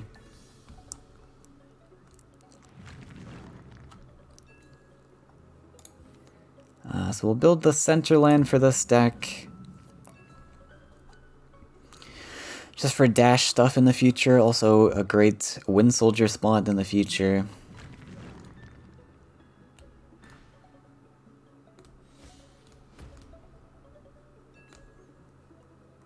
Hey, we get the Mistral Guide after all. So, sending... We could potentially fight this. With the Emissary? What do we think? This gets Flame Bristed. This is really a really bad follow-up though. If this gets Flame Bristed, this land position is terrible.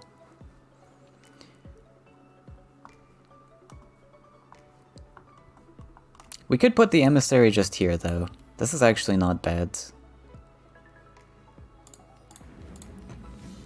This gives us flexibility, so we still threaten this space with a mobility trick. We don't have the mobility trick, but we make him think we do. And then so if there's Flame Burst, we don't invest too heavily into the side with our lands. But if there's no Flame Burst, then we might spook him a bit and get him to play defensively. Oh, there's no defense on this. He's going full aggro. Alright. We don't top deck the mobility, unfortunately. So that's okay.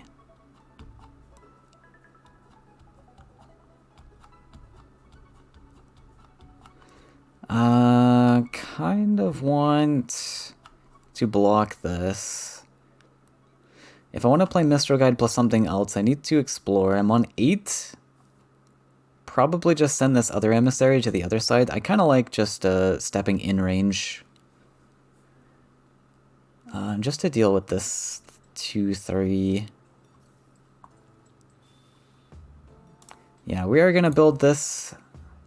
Wait, this desert... This is a good desert, so we'll build this one. We'll block the Axe Grinder spot, I guess. I mean, I don't actually need to play this for the Faeria, but we will play it. Just to block Axe Grinder. And then we'll do this. Wait, did I miscount? I'm actually on 9. Let's just guarantee a collector. Why not? It's nice to have the stats of the Manta Rider to fight with, but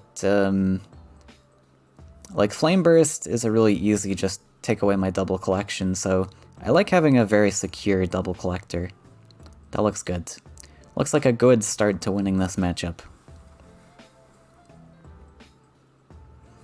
Also, we prioritize playing our good stats instead of the weaker stats. So we use our early Faeria pool to get these Manta Riders dumped out. Another reason I really want to fight with this is because I want to deal with this thing before I play this Manta Rider over on this side. Because I really don't want to play Manta Rider in range, or even Horsemaster range of this guy. It's just so brutal.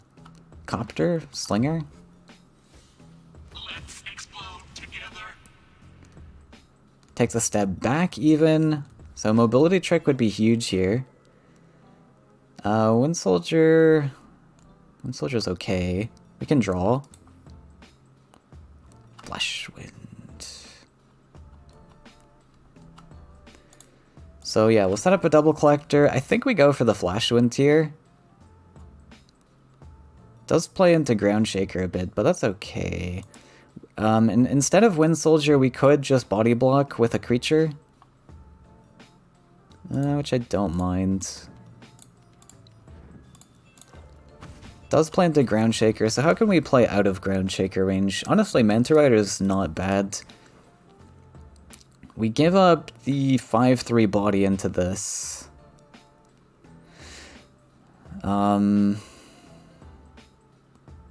Alternatively, we just take Wind Soldier and play Emissary.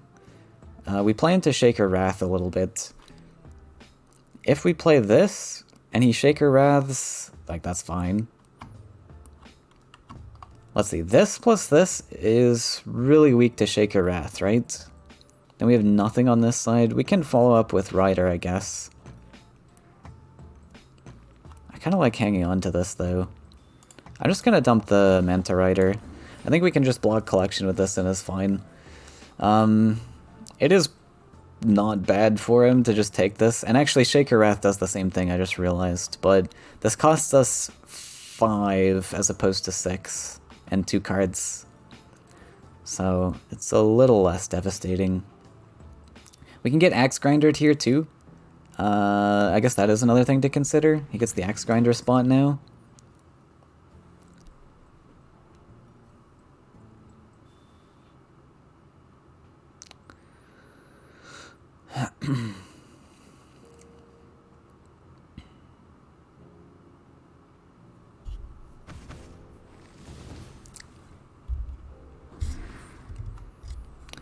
Copter's not awful. We can Wind Soldier that back.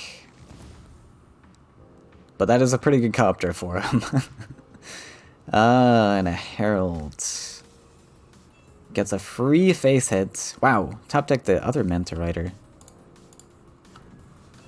Okay. So we can Wind Soldier plus 1 Manta, or we could even produce a Desert to double collect. We just let him take this face hit. I think that's fine. He's got to invest a land to do it. It's whatever. The only unfortunate thing is Boss getting 6 HP, but hey, whatever.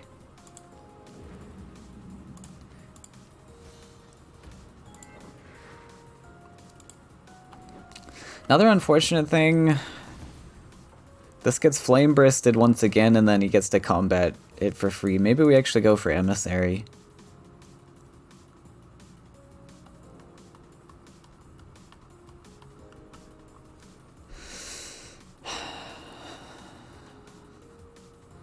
Was I supposed to draw then?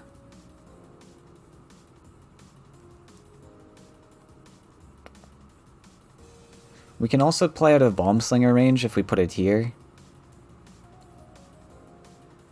Because we know Bomb Slinger exists now. I think I like just playing the Emissary. This is pretty convincing that it stays alive, right? But this is less convincing.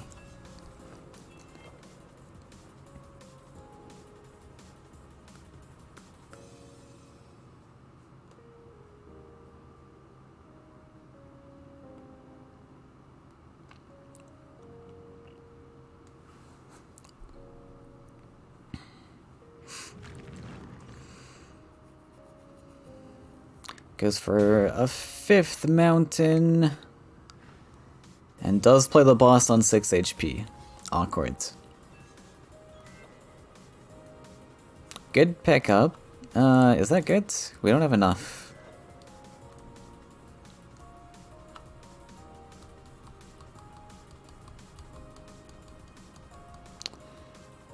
Let's draw.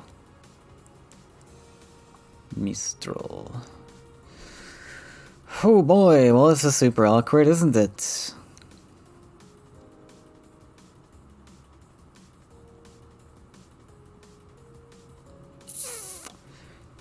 But not much I can do about it. I think I am kind of desperate to just go for like a desperate monstrosity play here. I'm gonna get slapped for 4.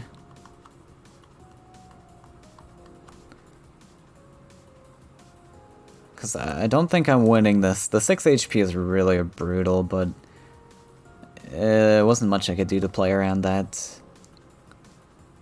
This can get horse mastered, but at least we get to actually take this.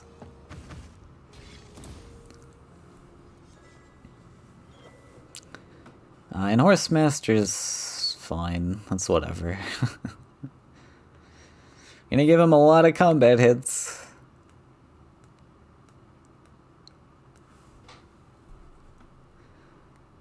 Wind Soldier would be a pretty cool top deck. I mean, Wind Soldier plus mobility. I guess we really just want mobility.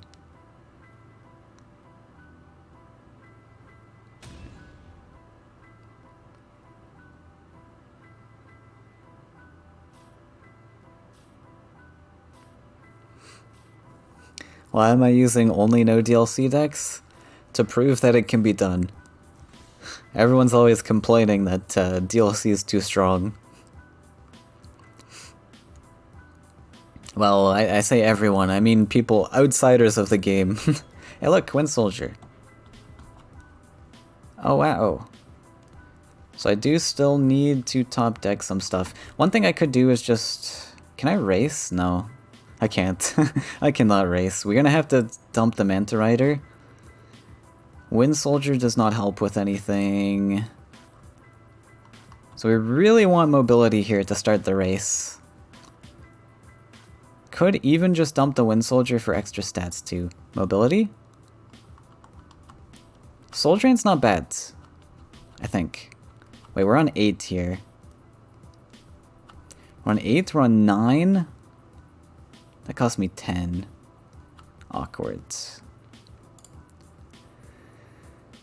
We're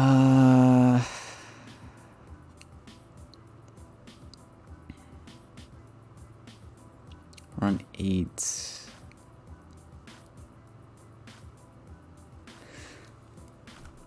Oh, I could actually dump Mistral Guide, I guess.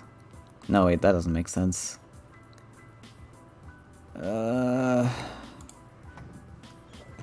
Yeah, we just have to do this.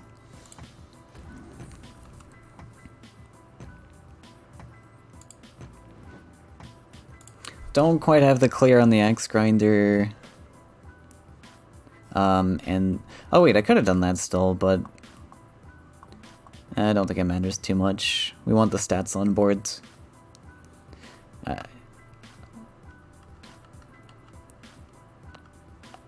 Right, I guess I could have Wind Soldier, Soul Drain, Mistral Guided.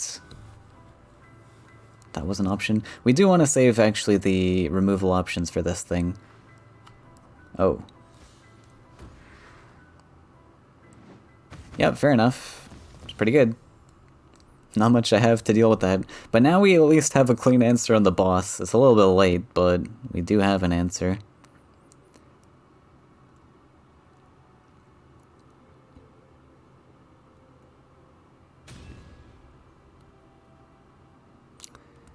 Yeah, that monstrosity was pretty much our last hope, so this looks pretty lost.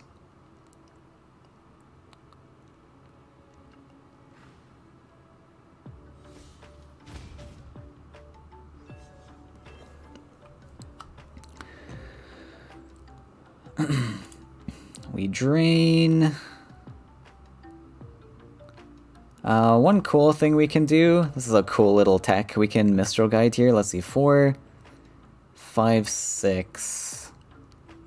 I mean, we'll keep collecting, I guess. 4, 5, 6, 7, 8, 9. Can Wind Soldier this.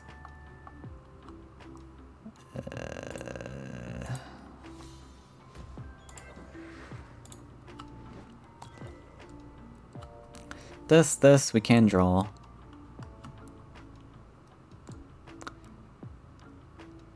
Unfortunately, that's a bit too late, right? Let's see, we go up to 5, 8. 8, I'm just seeing if I can, like, one-shot him, but I don't think so with 8. 8 is a little shy of what we need. Yeah, I mean, we just lose this, right? We drain. Because there's no way I deal with this afterwards. Come back.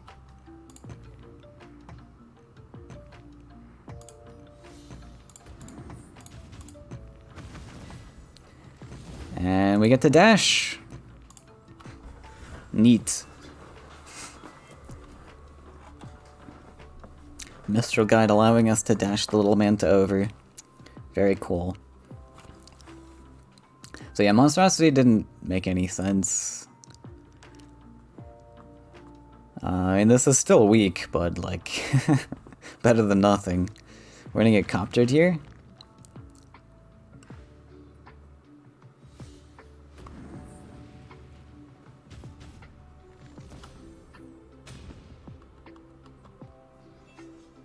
Alright, we'll win back some time bank.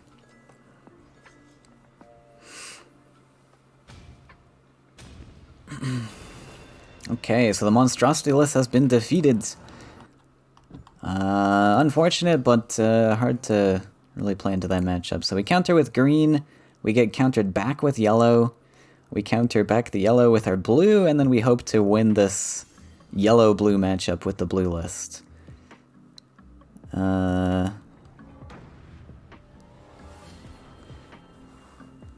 Yeah. Lots of yellow-blue today, apparently.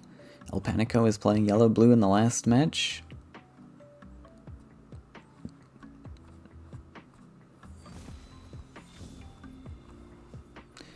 Alright, so should be pretty easy to win this matchup. Let's not mess it up. Do we want Aridin in this match? I guess it's fine. We can play Willow into Boar. Not as good into Boss.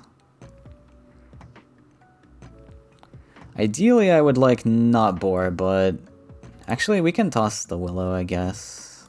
Let's just keep it. Let's just guarantee our efficient Boar.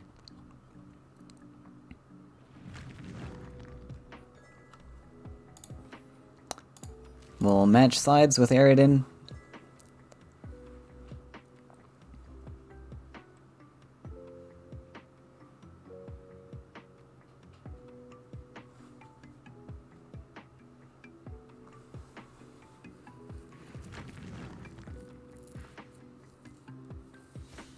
So he's gonna get a free combat hit on the Aridin, which is unfortunate, but that's alright.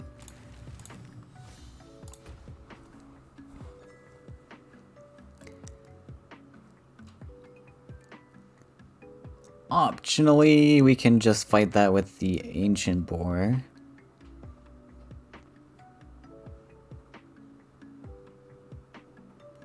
Pretty much I just want to slow this game down so I get my value.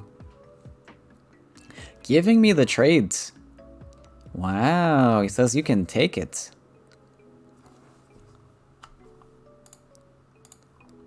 He's offering me the trades. I think I'm gonna take it. This lets me get the value now instead of waiting. And Oakling looks like a great pick here, except that I don't get to play the Boar after. Really want to get these stats rolling, but I guess we just go for Willow Boar. Yeah. Now do I want to play around Copter? And this being 5 attack is really important. Well, I guess I can't deal with Boss anymore, it's got 6 HP now. But we can actually Voice of Truth, which is pretty good. Bomb Slinger exists. That might even get Bomb Slingered.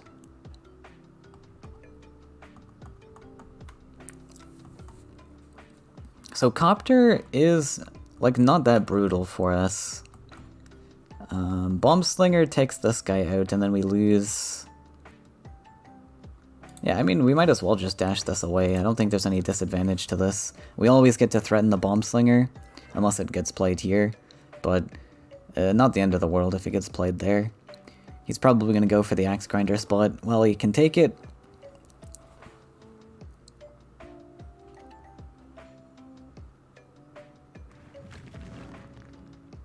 Command would suck here.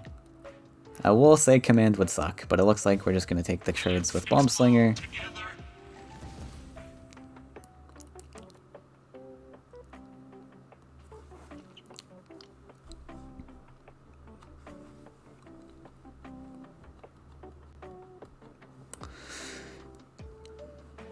So we have an option to take this pre-hit and voice. Oh, yes. Okay. Okay, I'm glad this wasn't a boss. If it was a boss, I kind of wanted to save my voice for this, but now we can just do it here.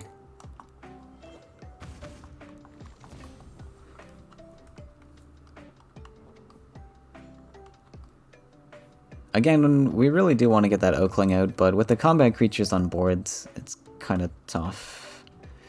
So we could switch sides here with the voice. I don't think voice is going to have much use in combat, unless Shaker comes down, we have this still. We could also just focus on blocking these lands.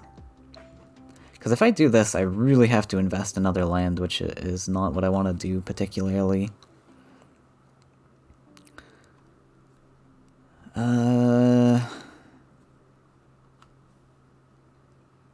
Here gets coptered also. I think we can just build this side, it's fine.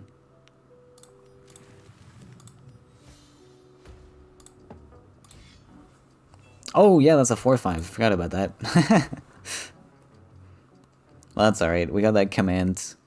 As long as we don't get, like, Horsemastered. But Horsemaster's not the end of the world. Herald. Giving me the Herald trade. Oh. Ah, this guy's a little late. We could use this to fight with, maybe.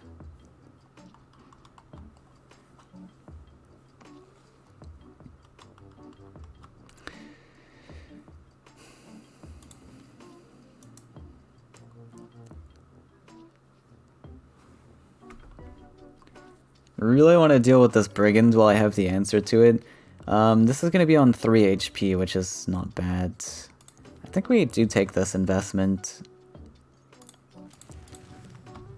And then the question is either Oakling or Beastmaster. It's got to be Beastmaster, though. I can't really use Oakling to fight with, right?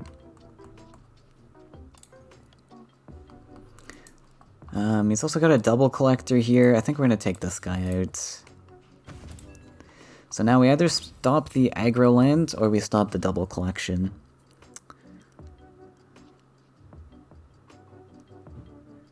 And honestly, I kind of like stopping double collection. Even though aggro is kind of Red's win to the game, right? The double collection is just really nice for him. He's got so much Faeria to spend. Can Slinger again. I think we're going to give him the aggro land. That does give him Axe Grinder, though. I don't know.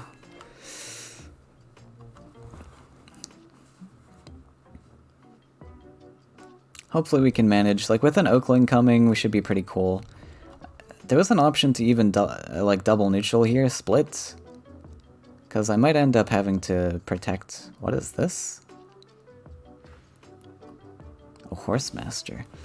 Oh, okay. Yeah, we should have protected face, I guess. It's pretty good. Yep, big mistake on my part. That's not good. Whoopsie. Did not play around the Horsemaster. Let's hope for taunt. No taunt. I should probably draw for taunt. Feed's okay.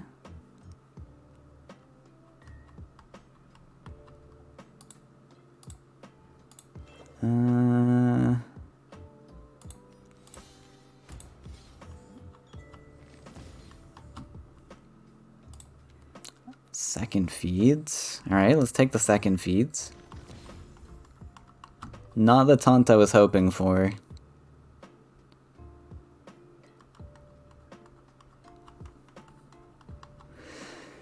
Ugh. I guess we save face damage this way. So why not? Oh, I made such a big mistake. Such a throw. But the Tyrion Golem will help. Tyrion Golem will help a lot.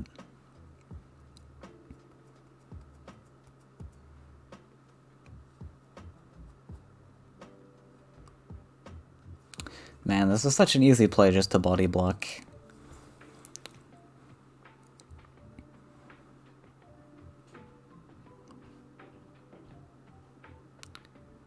So Willow cannot even be answered on board, with the stats on board.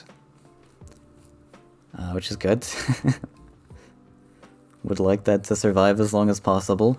We also force our opponent to build another land if he wants to produce an aggro creature, because this guy's going to be staying on the mountain. So I like that, because that brings initiative back to me, where this Tyrion Golem can then hit anything that gets played.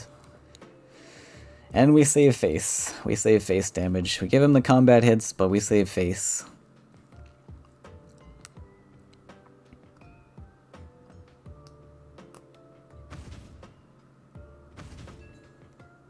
Enjoy your free combats.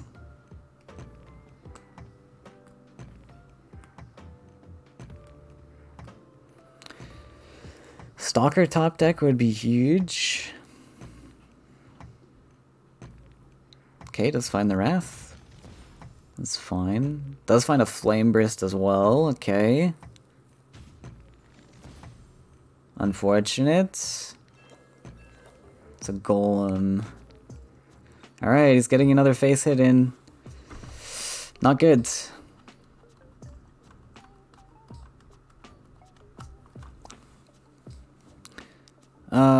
So we could try to top deck another taunt here. Alternatively, I go for 4. I don't need to build forests. We just draw. Feed. I don't really want to feed what's on board here. But on the other hand, I could. Could honestly feed the Beastmaster. Actually, I might feed the Beastmaster. I really want to taunt.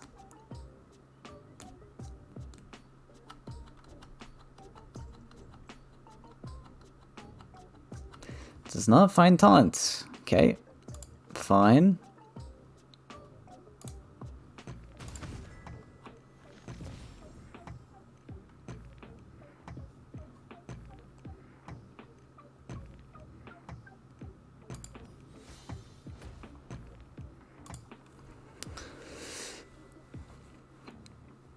We'll take another 4 to the face then. Yikes. So down to 10 HP. We really need to push something aggressive.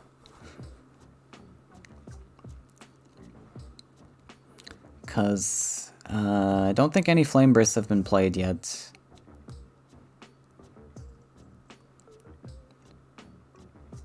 We've seen 1 Wrath. And then of course Shaker can make up the other damage.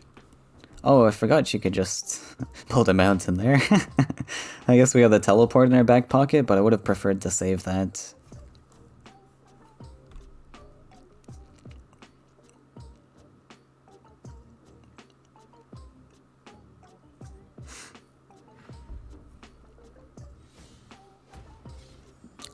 Boss has a 5/7.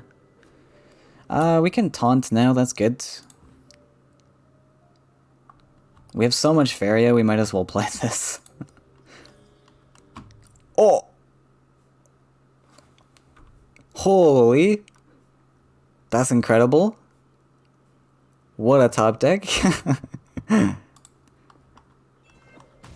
Wow, that is insane that I top decked that. Holy.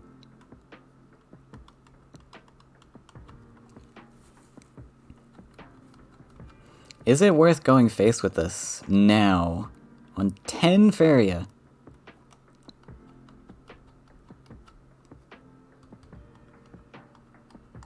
I think it is. Honestly, we only heal 2, but this is so difficult for him to deal with. This tempo is pretty huge. If it dies, I cry though. But he doesn't have any Faeria left to spend. I think this is fine. 2-turn lethal here.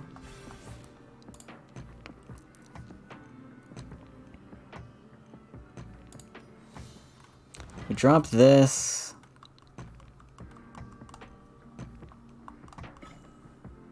Okay, I guess he didn't have an answer to that, so there we go. Alright. Well, I was supposed to win that matchup, so it shouldn't have been that scary, but that one misplay from me could have cost me the whole game. Oh, countering with the blue-yellow, really? So he likes the blue matchup. To be fair, yellow is typically good into blue, but I've designed my blue list... Well, actually, it's Lizard's list, but he's designed his blue list to fight yellow. And I like it. I like the numbers. So actually pretty happy we're going up against this match first. Probably means that it's Astanu, so we're still weak to this matchup, but great starting hands. We have Beastmaster to start and a Stalker to fight the Swarm guys. Very cool.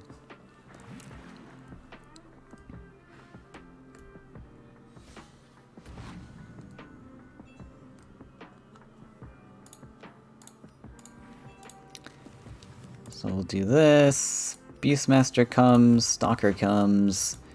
We do have to be fearful a little bit of Ninja Toad, I guess.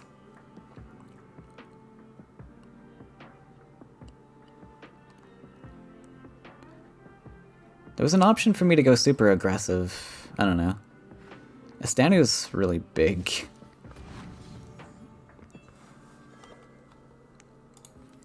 But we'll just keep going passive like this. It's fine.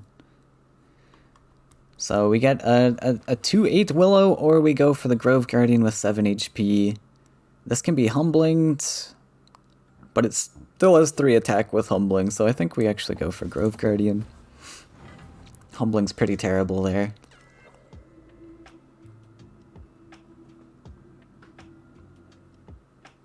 We could potentially go for aggro lands here now. I'm not sure. Finds a voice. We'd have to go forest and another forest. I kind of like double neutral just to apply the pressure. Do I like that?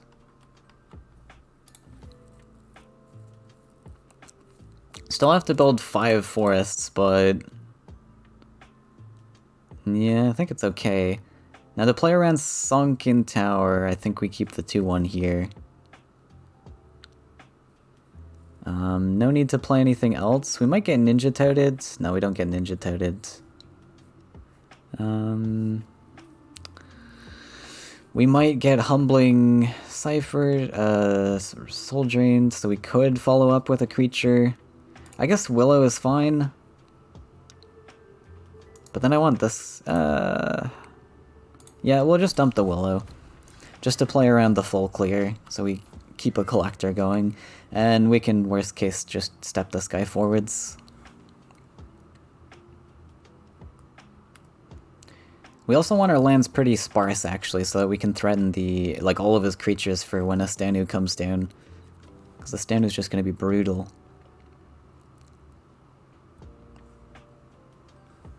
This is a nice piece for Astanu.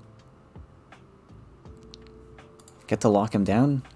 I don't know. Doesn't matter that much.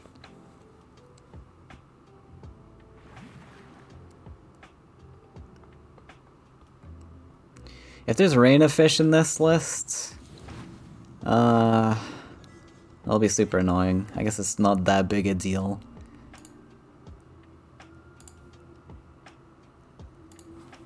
Okay, so I probably want the aggro land.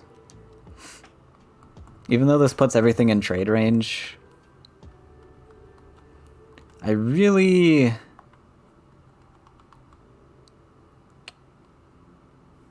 If a Stanu comes here, that's really unfortunate. But it's okay. Yeah, I think we're just gonna do it like this.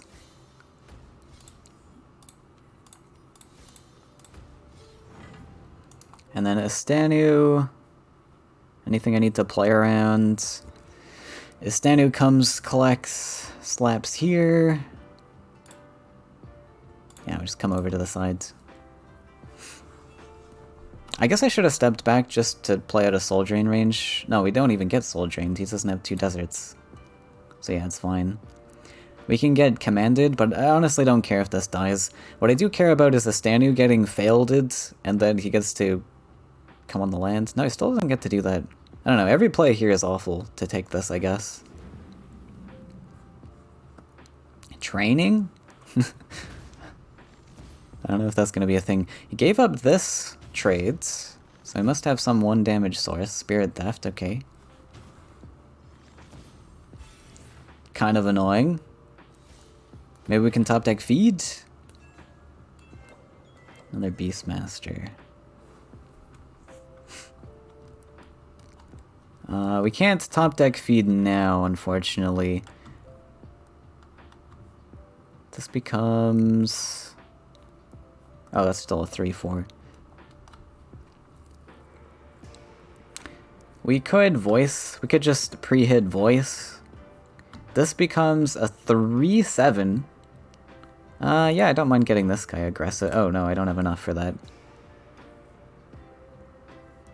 Like, I don't think I want the Beastmaster aggro, so we can draw. If we get another Ancient Boar, it's pretty solid. And I like the tempo instead of waiting for this, I think. Do I?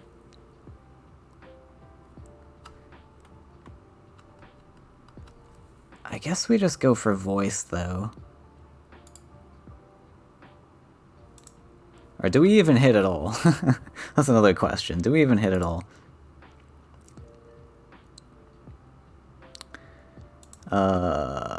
That up... Yeah, let's just do this.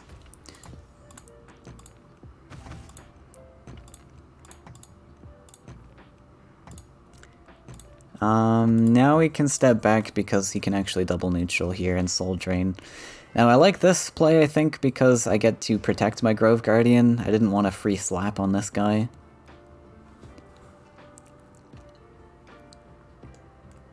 And we get that Ancient Boar aggressive.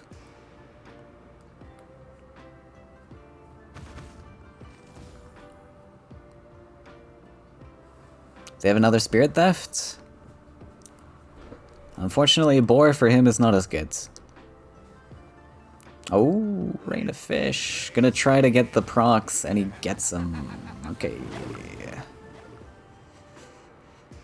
Yeah.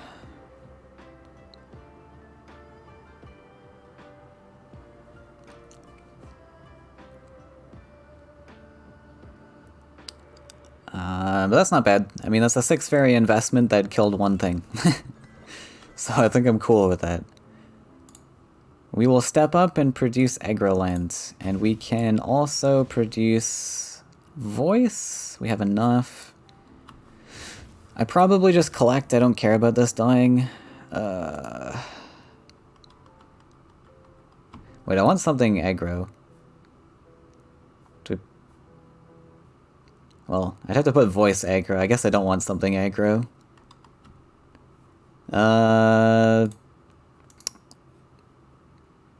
Collect. I still need this forest built. So we collect. I think we can just put Beastmaster on this side. We could even just put voice on that side, actually.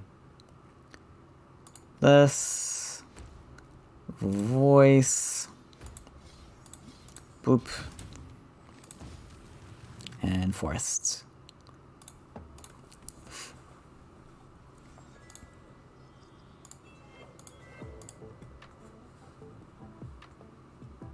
Still has to produce the lands to kill this thing, so cool if he takes that investment. I want my collection. Now, Stanu is getting scarier by the minute, though. But... yeah, actually the voice on here is pretty huge. This means this can't be a Stanud, which is very cool. Actually, my entire board cannot be a Stanud except for Grove Guardian. That's kind of neat. Hard playing a Stanu, so it does not get the failed off. Good news for me.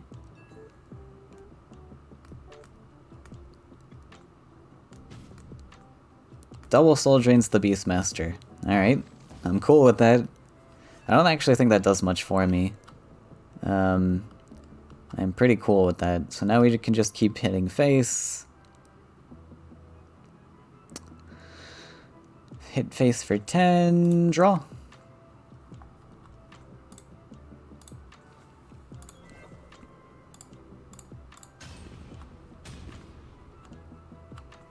Might as well dump a Willow somewhere, I guess.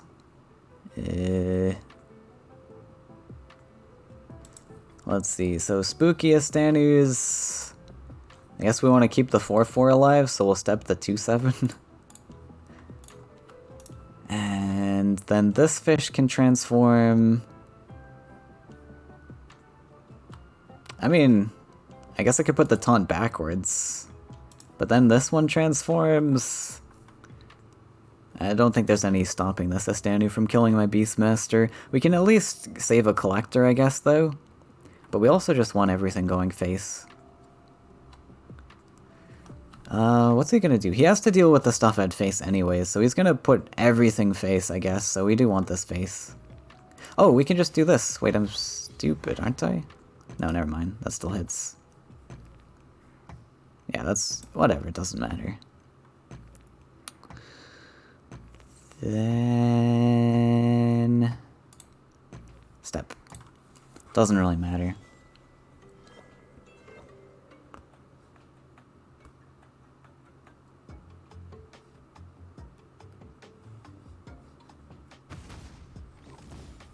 Oh, the one in the back? That's the worst transform. I guess you can just hit the 3/3.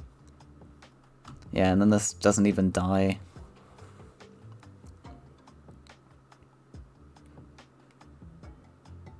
Alright, Beastmaster safe for another turn.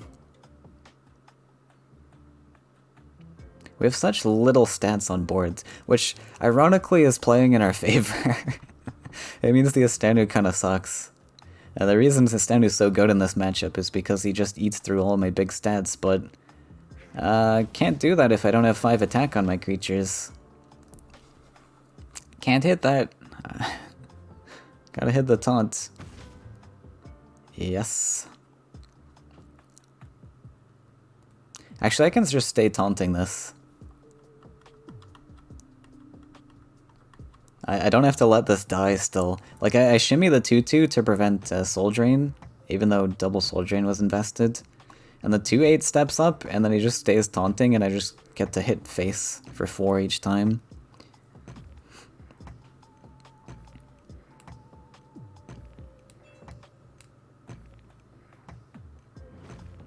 Oh god, the fish is coming.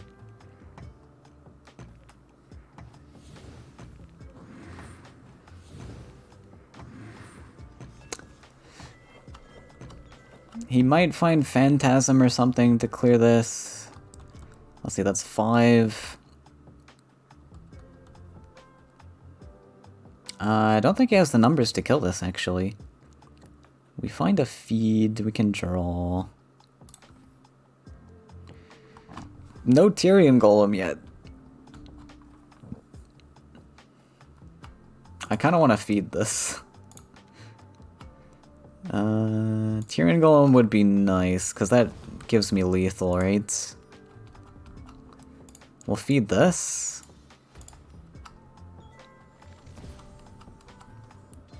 Alright, 4/6 Stalker now.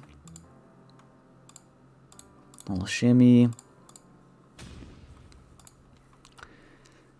This doesn't really matter too much. But I guess we just play it anyways to get... we could just save this for lethal, right? Yeah, we just save this for lethal. I mean, it's pretty convincing we have lethal anyways, but... Or we actually just do this and kill the one that's in range.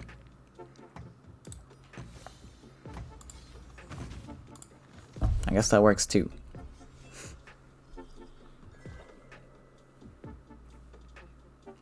I don't know if it makes a difference, really.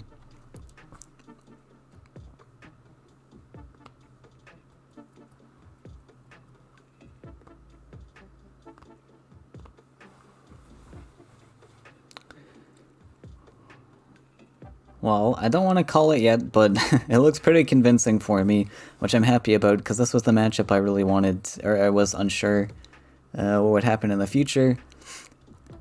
But now we get to go into the yellow matchup with 2 lists to fight, including a counter list. So, I'm feeling happy.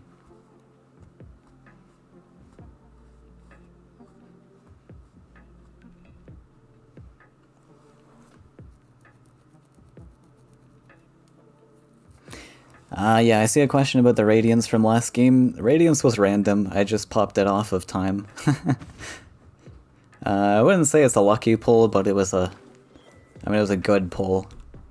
Like, I think I still convincingly had that last matchup. The Radiance just sealed the deal.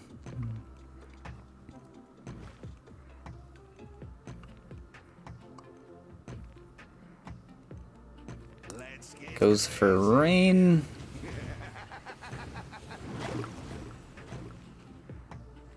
And GG.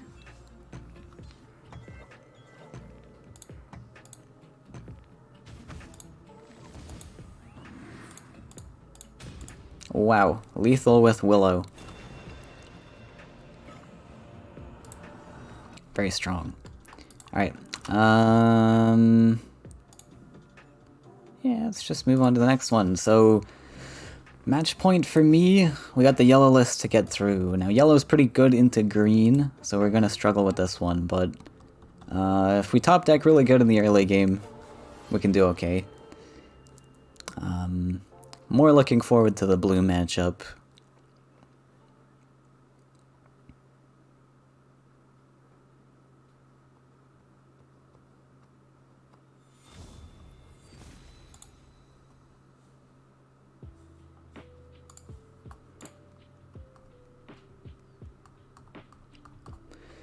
So, I have the... Well, this is not a bad curve, but if I want to win this matchup, I might just hard scoop for Beastmaster, because I'm so bad into this matchup.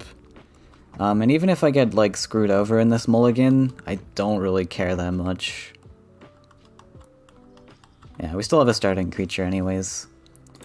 Because Beastmaster is, like, the one way to potentially win that matchup. Without it is pretty tough.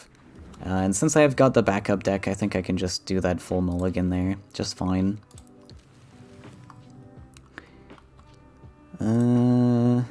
Start with Oakling.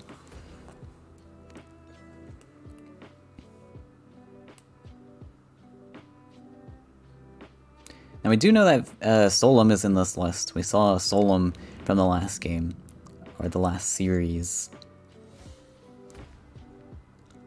Shaitan. Okay, that's gonna be difficult to fight right off the bat.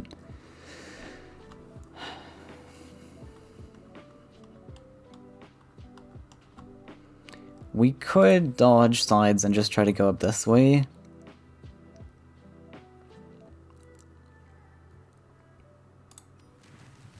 Let's build this and pass.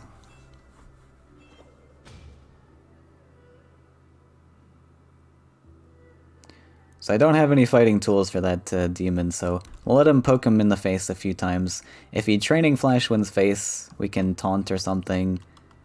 Otherwise, we try to get double collection.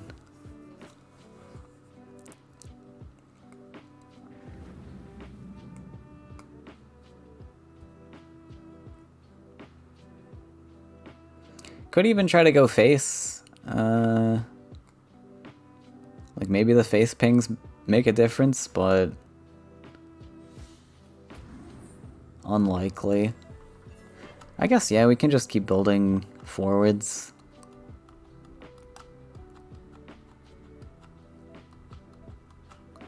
Could even double neutral here.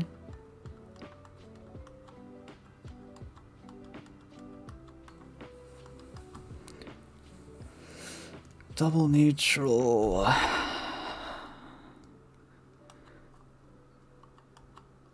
So we double neutral. I mean, if we double neutral, we can dash the boar immediately, I guess. And I might actually play the Willow here just to defend.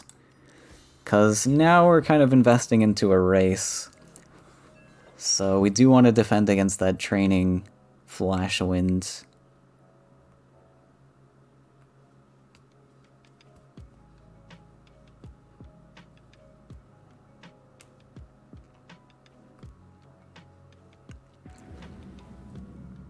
Gotta build up to 4 deserts. Right. Oh yeah, I think he's doing champion stuff. Yeah, champion's just gonna be a nightmare to deal with. Gives me the Oakling trade if I want it.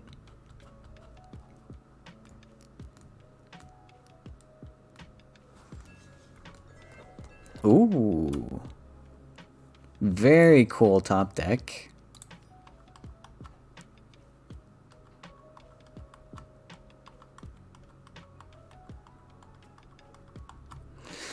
So we definitely want to get this in range, in fighting range. Which means we're going to have to like build extra lands, unfortunately. We could either build the center land for the Aridin.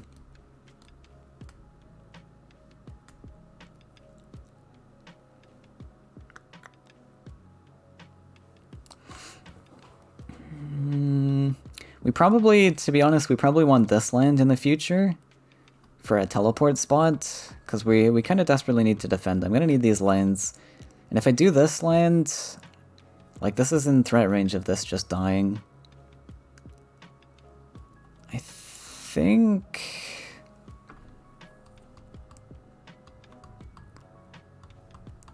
I might build the center land.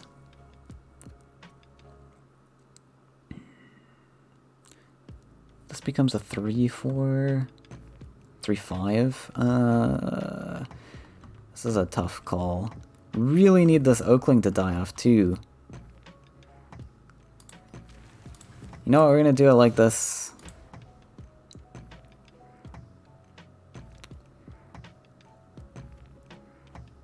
And yeah, we'll step there. Step here. He gets to take this as a value trade. I have to build like more lands if he steps over, takes a value.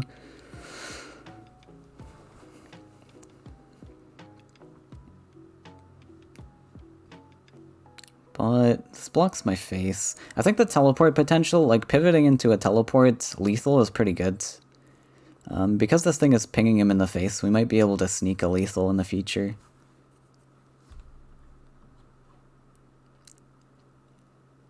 Especially with whatever this procs on. Hopefully it doesn't proc on the teleport, because we kind of want to save this guy.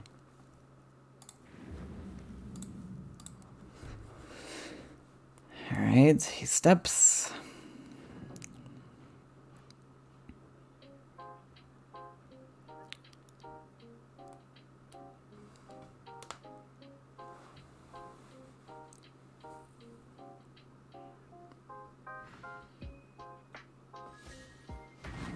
Gonna try to get a face hit in.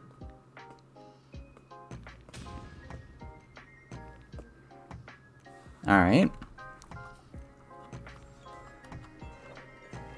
Oh, nice top deck.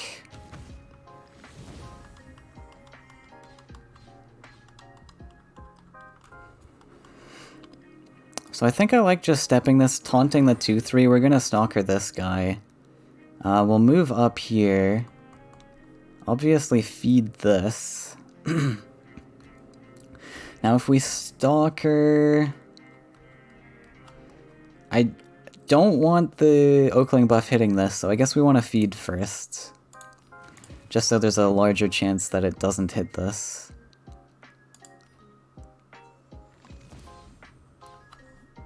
Nice, we'll take it.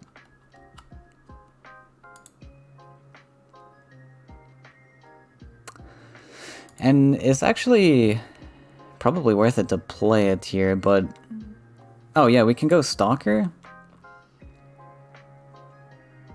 Wait, 4, 5, 6, 7, 8, 9, 10, 11 for all.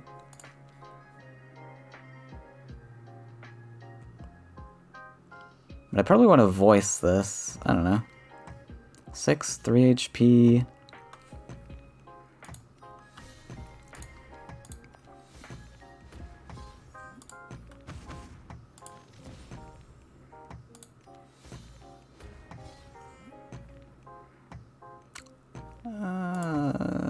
Don't actually want to use that buff. Alright, so we set up lethal for ourselves. 8-12 at face. Looks good. And this is really cool blocking with the Willow, because now he's got to take this pre-hit, and the Manta doesn't die, blocking this Shaden Demon from coming in. So pretty cool. Pretty cool. It's going to be very difficult to deal with and deal face damage at the same time.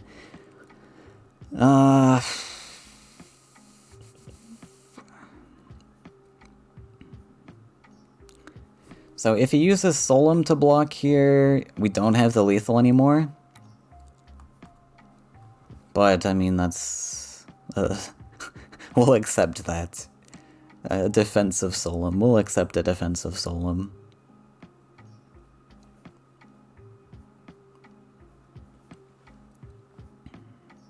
Unless it's Nightmare.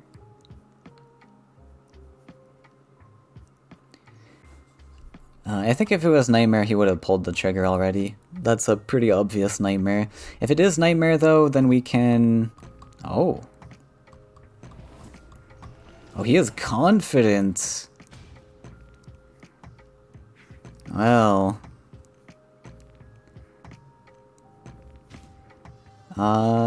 still lethal with that Shaden Demon on board. GG. Yeah, went for a ballsy play, did not pay off, unfortunately. And we are going to take the crown for the Aurora Open. Well played. That's kind of BM, I guess. But, yeah, truly well played by Card Nerds. Those were some well-fought matches. And that is the final, so hope you guys all enjoyed that. Very exciting series overall. And yeah, join in on the next Open. I don't think the date is posted yet, but it will be posted on the Faeria Discord, so keep tabs on that. This was a great turnout. We had 16 people in this tournament, so let's try to make a bracket of 32 in the next one. Let's see it happen. Alright, well, thanks everyone for joining, and see you guys in the next one.